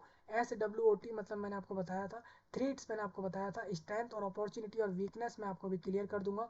ये चारों चीज़ें आप यहाँ से समझेंगे। सबसे पहले आपको बता दूं अपॉर्चुनिटीज़, ठीक है। तो अपॉर्चुनिटीज़, स्ट्रेंथ और थ्रेट्स, और इसके अलावा आप लोगों को वीकनेस, ये चार चीज़ें चाहिए होती है किसी कंपनी के गोल को, मतलब किसी कंपनी का गोल ये चार चीज़ों में होता है। सबसे पहले आप स्ट्रेंथ देखोगे तो पतंजलि की स्ट्रेंथ क्या है, मतलब पतंजलि के पास इतना स्ट्रेंथ कहाँ से आ रहा है कि वो अपने आप को आसानी से चला पा रही है। तो Patanjali has grown and as a rapid pace with short span of time. Extensive marketing has pulled people into accepting its product as a healthier and safer option with good quality और strong brand एम्बेसडर विद। और इसमें आपका क्या है ना दोस्तों, इसमें आपकी पतंजलि की एक स्ट्रेंथ तो ये भी है कि ब्रांड एम्बेसडर जो है, मतलब कि आपका पतंजलि का जो ब्रांड है वो बेसिकली लोग जानते हैं बाबा रामदेव के नाम से। तो स्ट्रॉन्ग ब्रांड एम्बेसडर यहाँ पर रहे हैं Baba Ramdev, and its face, और उनके चेहरे से वो लोग प्रभावित हो जाते हैं, लोग खरीद लेते हैं। तो with Baba Ramdev as its face help boost, और इससे at its face help boost, और बूस्ट करता है the business for Patanjali as guru of yoga. मतलब कि यहाँ पर लोग जानते हैं कि बाबा रामदेव जो हैं, उनके चेहरे को जब वो पतंजलि के प्रोडक्ट चीज़ों पर देखते हैं तो लोग प्रभावित हो जाते हैं और लोगों को मदद मिल जाती है। इट्स फेस हेल्प बूस्ट, और इससे उनका जो बिजनेस है वो अच्छा खासा चल रहा है पतंजलि का। और help boost the business for Patanjali as guru of yoga. लोग जानते हैं ये योगा के गुरु हैं और इस तरीके से इनके प्रोडक्ट खरीद लिए जाते हैं। पतंजलि ऑफर्स करता है नए प्रोडक्ट, इसीलिए इसकी स्ट्रेंथ बनी हुई है। नई स्टाइल ऑफ मार्केटिंग है इनकी, मतलब मार्केटिंग करने का तरीका अलग है, थोड़ा लोगों के बीच में पहुंचने का तरीका अलग है। And has change the market dynamics. The venture has generated tremendous revenues. मतलब वेंचर्स होते हैं दोस्तों, कंपनी आपस में मीटिंगें करती हैं, दो दो चार चार कंपनी आपस में मीटिंग करके सोचती हैं कि हमें इस एरिया में आप कैसे प्रोडक्ट पहुंचाने हैं। तो the venture has generated tremendous revenues which are comparable to existing player. इससे क्या होता है, वेंचर्स होते रहते हैं कंपनियों के बीच में, आपस में मीटिंगें होती हैं जिससे वो लोग ये डिस्कस करते हैं कि कैसे which are comparable to existing player, तो कैसे हम जो अभी तक प्लेयर एग्जिस्ट कर रहे हैं उनको पीछे छोड़ें। ऐसे जो प्लेयर हैं मार्केट में जो हमारे प्रोडक्ट के अलावा अपने प्रोडक्ट भी बना रहे हैं, हम उनको पीछे कैसे करें, उसके लिए ये लोग मीटिंग करते रहते हैं। यहाँ पर आपको बता दूं मोर देन 2 लाख से ज़्यादा एम्प्लॉय हैं, कर्मचारी हैं, पतंजलि में काम करते हैं। मतलब पतंजलि ने 2 लाख लोगों को रोजगार दिया है, जॉब दी है, आप मान सकते हैं। क्योंकि आप देखिए 1 10 100 1000 10,000 लाख, 2 लाख लोगों को जॉब मिली हुई है, 2 लाख लोग पतंजलि में काम कर रहे हैं। एक्सीलेंट वर्ड है यहाँ पर, आप देखोगे यही इनकी स्ट्रेंथ है। स्ट्रेंथ मतलब कि इनको काम करने की शक्ति मिल कहाँ से रही है, 2 लाख लोग काम कर रहे हैं कंपनी में। योगा गुरु बाबा रामदेव की वजह से इनके प्रोडक्ट आसानी से बिक पा रहे हैं। इनके जो प्रोडक्ट हैं वो नए नए निकलते रहते हैं, नई तरीके से बेचे जाते हैं लोगों के बीच में, इस वजह से ये लोग आगे बढ़ रहे हैं। और ये लोग मीटिंगें करते रहते हैं कि कैसे हम जो अभी जो बाकी और खिलाड़ी चल रहे हैं इस सेम चीज़ पर, उनको पीछे कैसे करें, तो इस वजह से लोग आगे बढ़ रहे हैं। दूसरी चीज़ ये है कि यहाँ पर excellent word of mouth marketing has help the brand grow. यहाँ पर एक्सीलेंट वर्ड ऑफ माउथ मतलब कि यहाँ पर कुछ वर्डों का इस्तेमाल किया जाता है मार्केटिंग के अंदर, स्लोगन टाइप में यूज़ कर लिया, एड वगैरह में कुछ ऐसे शब्दों का इस्तेमाल कर लिया जिसकी मदद से इनका ब्रांड आगे बढ़ जाता है। आगे आता है वीकनेस, ठीक है। इनकी वीकनेस क्या है, launch too many product in a short time. ये लोग करते क्या है ना, कुछ समय के अंदर ही ये लोग बहुत सारे प्रोडक्ट बना देते हैं। अगर कोई कंपनी ऐसा करती है कि 10 दिन के अंदर ही 100 प्रोडक्ट, 100 तरीके के अपने प्रोडक्ट बना रही है, क्रीम पाउडर साबुन सब बना दे रही है, 100 प्रोडक्ट बना दे रही है 10 दिन में ही, तो ऐसे में लोगों को लगेगा यार ये कंपनी एक साथ इतने प्रोडक्ट क्यों बना रही है, कुछ ना कुछ तो बात होगी। क्या पता इसके प्रोडक्ट ना बिक रहे हो, या कुछ लोग अपनी सोच को तुरंत वो टिंट कर लेते हैं और चेंज कर लेते हैं। तो यहाँ पर इनकी वीकनेस ये हो सकती है, वीकनेस मतलब इनकी कमी ये हो सकती है पीछे पीछे रहने की, कि ये लोग एक साथ बहुत सारे प्रोडक्ट डाल देते हैं। Still launching product not concentrating on a single product. ये लोग करते क्या है कि एक प्रोडक्ट पर सोचने की जगह ये लोग अभी तक ऐसा ही कर रहे हैं कि प्रोडक्ट नए नए प्रोडक्ट लॉन्च करे जा रहे हैं। ये लोग अभी ऐसा कर रहे हैं, ये लोग नए नए प्रोडक्ट को डाले जा रहे हैं मार्केट में, ये लोग अपने एक ही प्रोडक्ट पर फोकस नहीं कर रहे हैं। Patanjali faced issue with advertising council of India. इन्होंने एक चीज़ ये भी बोली कि पतंजलि फेस कर रहा है issue with advertising council of India. मतलब कि अभी क्या है ना, पतंजलि जो है ना एक प्रॉब्लम फेस कर रहा है, पतंजलि को एक प्रॉब्लम आ रहा है अपने विज्ञापन को पहुंचाने में। मतलब कि पतंजलि अभी सही से विज्ञापन नहीं कर पा रहा अपनी चीज़ों का पूरे देश भर भारत में। ये इनकी कमी है। अपॉर्चुनिटी मैं आपको बता दूं, अपॉर्चुनिटीज में ये है कि Patanjali can tap overseas market as ayurveda is in increasingly getting awareness. It can enter more segment in personal hygiene, FMCG etcetera में। अपॉर्चुनिटीज ये है कि यहाँ पर आपका जो पतंजलि है उसके अंदर अपॉर्चुनिटी ये रहेगी कि यहाँ पर इट कैन एंटर मोर, यहाँ पर ये लोग एंटर कर सकते हैं और ज़्यादा पर्सनल हाइजीन के सेक्टर में और FMCG सेक्टर में। Can also diversify in apparels के अंदर भी ये लोग जा सकते हैं। ठीक है, इस तरीके से आप देखोगे तो मैं थ्रेड्स में आपको बताया था प्रोमिनेंट अब थ्रेड्स क्या है इसके अंदर। थ्रेड्स ये हैं कि prominent FMCG players coming up with their own variants of Ayurvedic products. मतलब इनका थ्रेड्स मतलब ये होता है कि इनको पीछे छोड़ा कैसे जा सकता है, लोग कैसे छोड़ सकते हैं। तो सिंपल सी बात है, जो FMCG प्लेयर्स है वो आ रहे हैं अपने खुद के वेरिएंट को लेकर आ रहे हैं, अपने खुद के आयुर्वेदिक प्रोडक्ट्स को लेकर आ रहे हैं। बड़े बड़े प्लेयर जो है have their existing model which is study which can overcome new competition from Patanjali. मतलब पतंजलि से नए कंपटीशन लेने के साथ वो लोग आ रहे हैं। बड़े बड़े player have their existing model, उनके खुद से पहले मॉडल ऐसे हैं विच इज स्टडी, जो कि अच्छे हैं, और which can overcome new competition from Patanjali.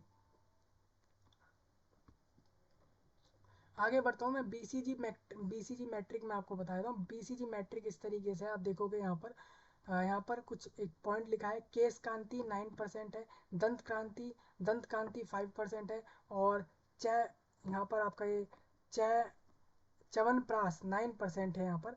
और जूसेस इनका जो है वो लिखा है इसमें। पावर वीटा करके एक चीज़ है इसमें, स्टार आप इसमें देखोगे तो। और ये कैश काउ है, और यहाँ पर एक इसमें क्वेश्चन मार्क डाल दिया है ऑप्शंस। ठीक है, और यहाँ पर आप देखोगे तो यहाँ पर पंचगव्या साबुन है, और कया कया कायाकल्प कायाकल्प नाम का एक ऑयल भी है इसके अंदर, यानी तेल है। ये डॉग यहाँ पर लिखा है। बीसीजी मैट्रिक क्या है मैं आपको बताता हूँ। जैसे इसमें आप देखोगे केश कांति नाम की एक चीज़ आती है, वो 9% के करीब कुछ बताया इन्होंने।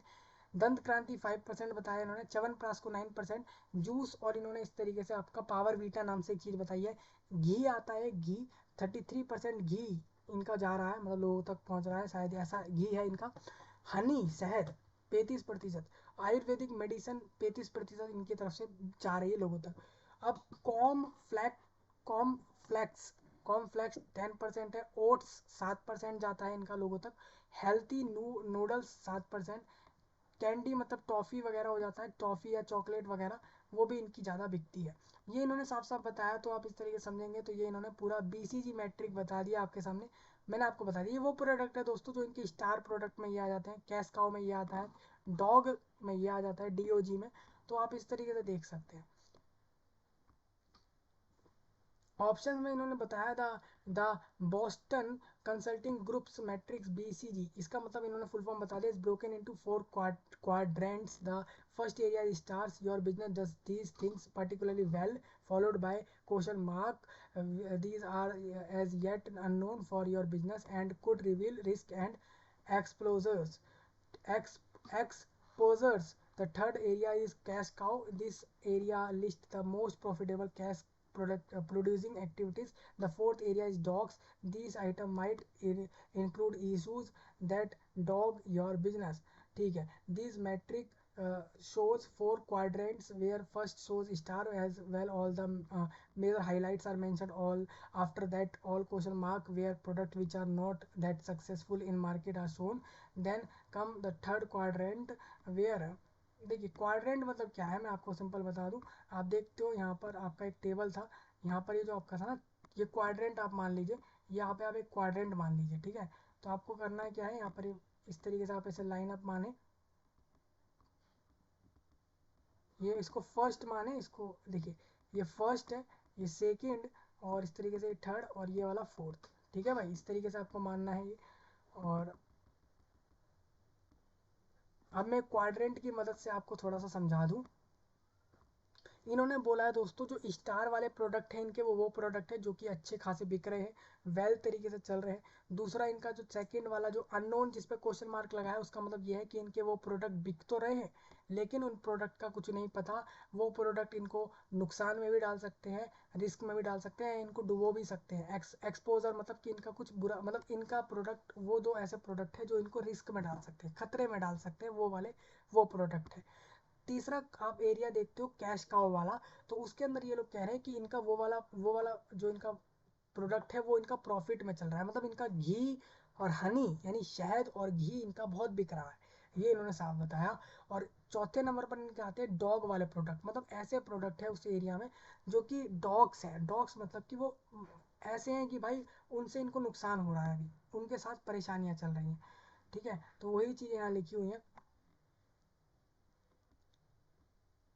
ऑयल जैसे कि चौथे नंबर पर ऑयल आ रहे हैं, इनके तेल आ रहे हैं और बाकी प्रोडक्ट हैं जो कि are not not not that popular but still running in the market, मतलब कि इनके जो तेल वगैरह है ना पतंजलि के तेल और ये सब चीज़ें, ये इनके अच्छे खासे अभी नहीं चल रहे मार्केट, मतलब मार्केट में अभी लोग ले तो रहे हैं लेकिन ये पॉपुलर नहीं है, ज़्यादा प्रसिद्ध नहीं है लेकिन लोग लेते हैं इनको भी। चलिए आगे बढ़ता हूँ। तो यही आपका था पूरा, थोड़ा और हमारी पीपीटी यहाँ पर ख़त्म होने वाली है, हम अभी 2 ही पेज बस पीछे रह गए। अब रिकमेंडेशंस में इन्होंने बताया पतंजलि का जो टर्नओवर है ना is increasing day by day, रोज़ इनकी जो पूरी इनकम आती है वो बढ़ जाती है। We can see all the state, we can easily see that in 5 year, 5 सालों में हम देख सकते हैं इनका बिजनेस जो है grown in thousands of crore, which is a really threat for other. ये सच में चौंकाने वाली बात है बाकी कंपनियों को जो सेम चीज़ पे काम कर रही है। वो भाई देखिए आपका ऑयल बिकता है, घी बिकता है, तेल बिकता है, ठीक है, आपका साबुन बिक रहा है, आपका बिस्कुट वगैरह, आप बहुत सारी चीज़ें बना रहे हैं और आपकी कंपनी आगे बढ़ रही है और आप ही के सेक्टर में दूसरी कंपनियां हैं जो सेम चीज़ काम कर रही है उनकी नहीं बढ़ रही, तो उनके लिए तो एक चौंकाने वाली बात है। आपको पता होना चाहिए पतंजलि जो है 1000 करोड़, पिछले 5 सालों में हजारों करोड़, 1000 करोड़ नहीं बोल रहा, हजारों करोड़ वो बिजनेस अपना आगे बढ़ा चुकी है 5 साल में। The internal factor are playing vital role to improvise the company's current position and, तो इंटरनल फैक्टर है ना आर प्लेइंग वेटल रोल, उसने एक बड़ा रोल निभाया है कंपनी की करंट पोजीशन मतलब अभी जो चल रही है वहाँ पे लाने में। And also external factor are helping, और बाहर के कुछ फैक्टर भी मदद कर रहे हैं इसके लिए to know how to capture the market, बाकी बाहर की मार्केट को कैसे समझे, इसके लिए इनके इंटरनल और एक्सटर्नल दोनों ही फैक्टर मैटर कर रहे हैं।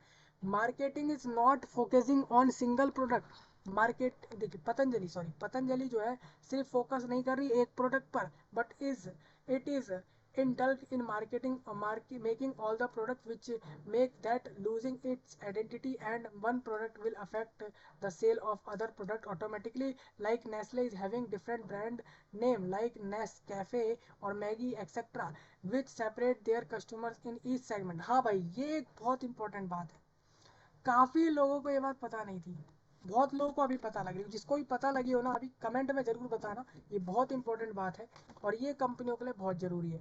जैसे पतंजलि अपनी कंपनी तो चला रही है पतंजलि आयुर्वेदा नाम से, लेकिन पतंजलि जब अपने प्रोडक्ट बनाती है तो वो अपने प्रोडक्ट तो अलग अलग बनाती है और सेम उस पर लिखती है पतंजलि आयुर्वेदा नाम से कंपनी। उनको पता है कि अपने प्रोडक्ट नए नए बनाने हैं लेकिन कंपनी का नाम पतंजलि उस पर छापना है, उस पर प्रोडक्ट पे पतंजलि ही हम डालेंगे, तो इससे पतंजलि को नुकसान हो रहा है। पतंजलि अपने एक प्रोडक्ट पर काम करने की जगह वो रोज एक नए नए प्रोडक्ट बना रही है, इससे उसको नुकसान हो सकता है। कैसे हो सकता है, इट इंडल्ग इन, जिस देखिए अब आप एक ही प्रोडक्ट पे फोकस ना करके 10-10 प्रोडक्ट बनाने लग जाओगे तो ऐसे क्या होगा, is in making all the product which make losing its identity, इससे क्या होगा ना कि लोग भूल जाएंगे, लोग क्या सोचेंगे कि यार ये कंपनी तो बहुत सारे प्रोडक्ट बनाती है, हमें ध्यान नहीं आप किस प्रोडक्ट की बात कर रहे हैं, ऐसे हो जाता है। ठीक है, तो इससे ये अपनी आइडेंटिटी लूज करती जा रही है। कहीं ना कहीं लोग पतंजलि के आज भी कोलगेट को साबुन को जानते होंगे लेकिन उस स्तर पे नहीं जानते होंगे क्योंकि उनको पता है कि पतंजलि काफ़ी सारी चीज़ें बनाती है, तो इसीलिए आप देखोगे तो पतंजलि अपनी आइडेंटिटी खोती जा रही है क्योंकि वो एक प्रोडक्ट पे ध्यान नहीं दे रही। एक product will affect the sale of, एक अकेला प्रोडक्ट प्रभाव डाल देता है पूरे सेल पर आपकी पूरी कंपनी के। ठीक है। अदर प्रोडक्ट ऑटोमेटिकली जैसे कि नेस्ले जो है ना, नेस्ले क्या करता है, बहुत सारे उसके प्रोडक्ट बनते हैं लेकिन Nestle having different brand name, उसने अपने प्रोडक्ट के अलग अलग नाम रख दिए। कंपनी नेस्ले है लेकिन उसने अपने नेस कैफे नाम रख दिया, कॉफी का नाम नेस कैफे रख दिया। मैगी नाम से एक चीज आती है, नूडल होता है वो, मैगी नाम रख दिया उसका, तो वो एक अलग चीज हो गई। तो इससे क्या होगा ना, लोगों को समझ आ गया कि मैगी एक अलग चीज है और नेस कैफे एक अलग चीज है, जिससे कि लोगों को फर्क समझ आया। लोगों ने ये नहीं देखा कि किस कंपनी का है, लोगों को आज भी नहीं पता होगा कि मैगी और नेस कैफे नेस्ले कंपनी का है, लोगों को ये नहीं पता होगा। लेकिन लेकिन इस कंपनी वाले को पता है कि इसकी ये दो प्रोडक्ट अलग अलग इस तरीके से चल रहे हैं, तो इस वजह से ये कंपनी बहुत अच्छे मुनाफे में चल रही है। Patanjali should focus on few particular product, Patanjali को जो है फोकस, ये रिकमेंडेशन है। रिकमेंडेशन मतलब ये हो जाता है कि आपको रिकमेंड किया जा रहा है कि आप इस तरीके से करेंगे तो आप आगे निकलेंगे। तो अब मैं बता रहा हूँ कि भाई ये कि हम, मैं आपको क्यों बता रहा हूँ कि पतंजलि को रिकमेंड क्यों कर रहा हूँ मैं आपको ये बता रहा हूँ कि पतंजलि अगर इस तरीके से कर रही है तो आप भी कर सकते हैं। ठीक है, रिकमेंडेशंस है। आप भी अगर अपनी कंपनी शुरू करेंगे तो एक ही प्रोडक्ट पर ध्यान दे लेना सही रहेगा, या फिर आप अगर अलग अलग प्रोडक्ट बना रहे हो तो एक कंपनी के नाम पे मत बनाना, अलग अलग नाम से छोड़ देना। पतंजलि को फोकस करना चाहिए कुछ ही पर्टिकुलर प्रोडक्ट पर and separate this product from other product, putting this product in front. Patanjali is not available to capture the market in all segment but only in some product is it lacking because of improper branding of product. मतलब पतंजलि को focus करना चाहिए कुछ ही product पर and separate करना चाहिए उनके प्रोडक्ट को फ्रॉम अदर दूसरे प्रोडक्ट से, पुटिंग दीज प्रोडक्ट इन, और उसको उन सारे प्रोडक्ट को उनको पुट करना चाहिए पतंजलि के सामने। In is not available to capture, उनको जो है ना करना क्या चाहिए, कुछ ही प्रोडक्ट पर ध्यान देना चाहिए और उनको अपने प्रोडक्ट को जो है सेपरेट करना चाहिए फ्रॉम अदर प्रोडक्ट से।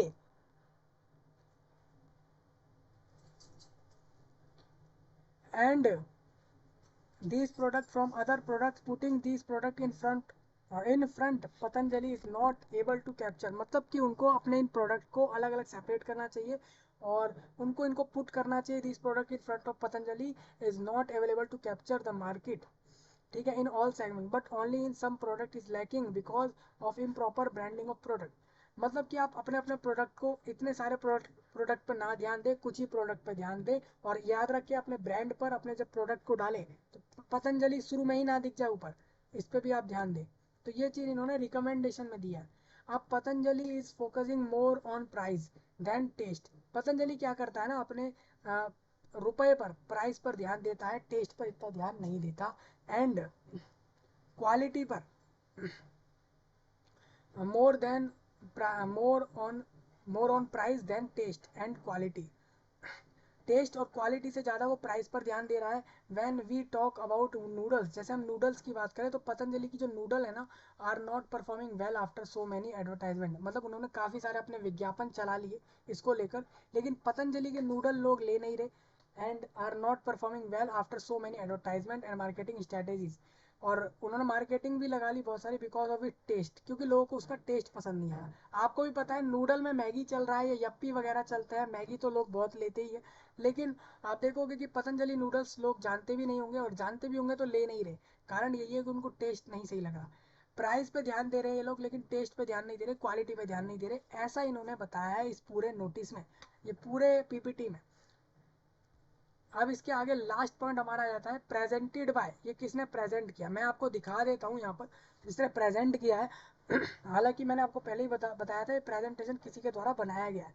तो आप देखोगे तो प्रेजेंटेड बाय यहाँ पर सौम्या सिंह है और सुमित धार और नलिन मिश्रा, ये तीन लोग हैं जिनके द्वारा पूरा प्रेजेंटेशन बना था। तो तीनों के द्वारा ये प्रेजेंटेशन था, मैंने आपको पूरा प्रेजेंटेशन दे दिया है, पूरी पीपीटी समझा दी है। तो यही पूरा था इस वीडियो में। आप पूछेंगे दो पतंजलि कब शुरू हुआ, 2006 की जनवरी महीने में शुरू हो गया था पतंजलि।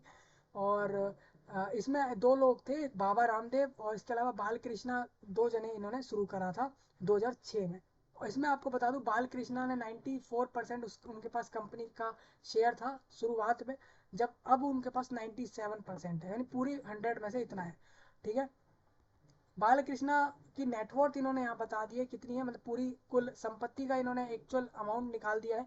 अब बात आती है पतंजलि की टोटल अभी कितने वैल्यू बन चुकी है, तो पतंजलि अभी 43 बिलियन की बन चुकी है। यानी 43 बिलियन मतलब हो जाता है 1 बिलियन मतलब 100 करोड़। तो यानी कि 4300 करोड़ रुपए की ये कंपनी अभी है, आप ऐसा मान सकते हैं। फोर्ब्स के हिसाब से आप ये भी देख सकते हैं कि यहाँ पर आचार्य बालकृष्णा की नेटवर्थ कितनी है। थोड़ा आगे बढ़ता हूँ। एफएमसीजी मतलब ये था कि फास्ट मूविंग कस्टमर गुड्स वाली कंपनी को बोला जाता है, वो आप यहाँ से समझ सकते हैं। सारी जानकारी हमने बता दी। कोई डाउट आपका हो कमेंट में बताना, सब्सक्राइब वगैरह कर लेना, लाइक वगैरह कर लेना और अपने नए टॉपिक जल्दी से बताना। हमने पूरा पतंजलि आयुर्वेदा कंपनी को समझ लिया है। कोई आपका डाउट हो फिर कोई कहूँगा जरूर बताना। चलिए मिलता हूँ, तब तक के लिए आप सभी का धन्यवाद।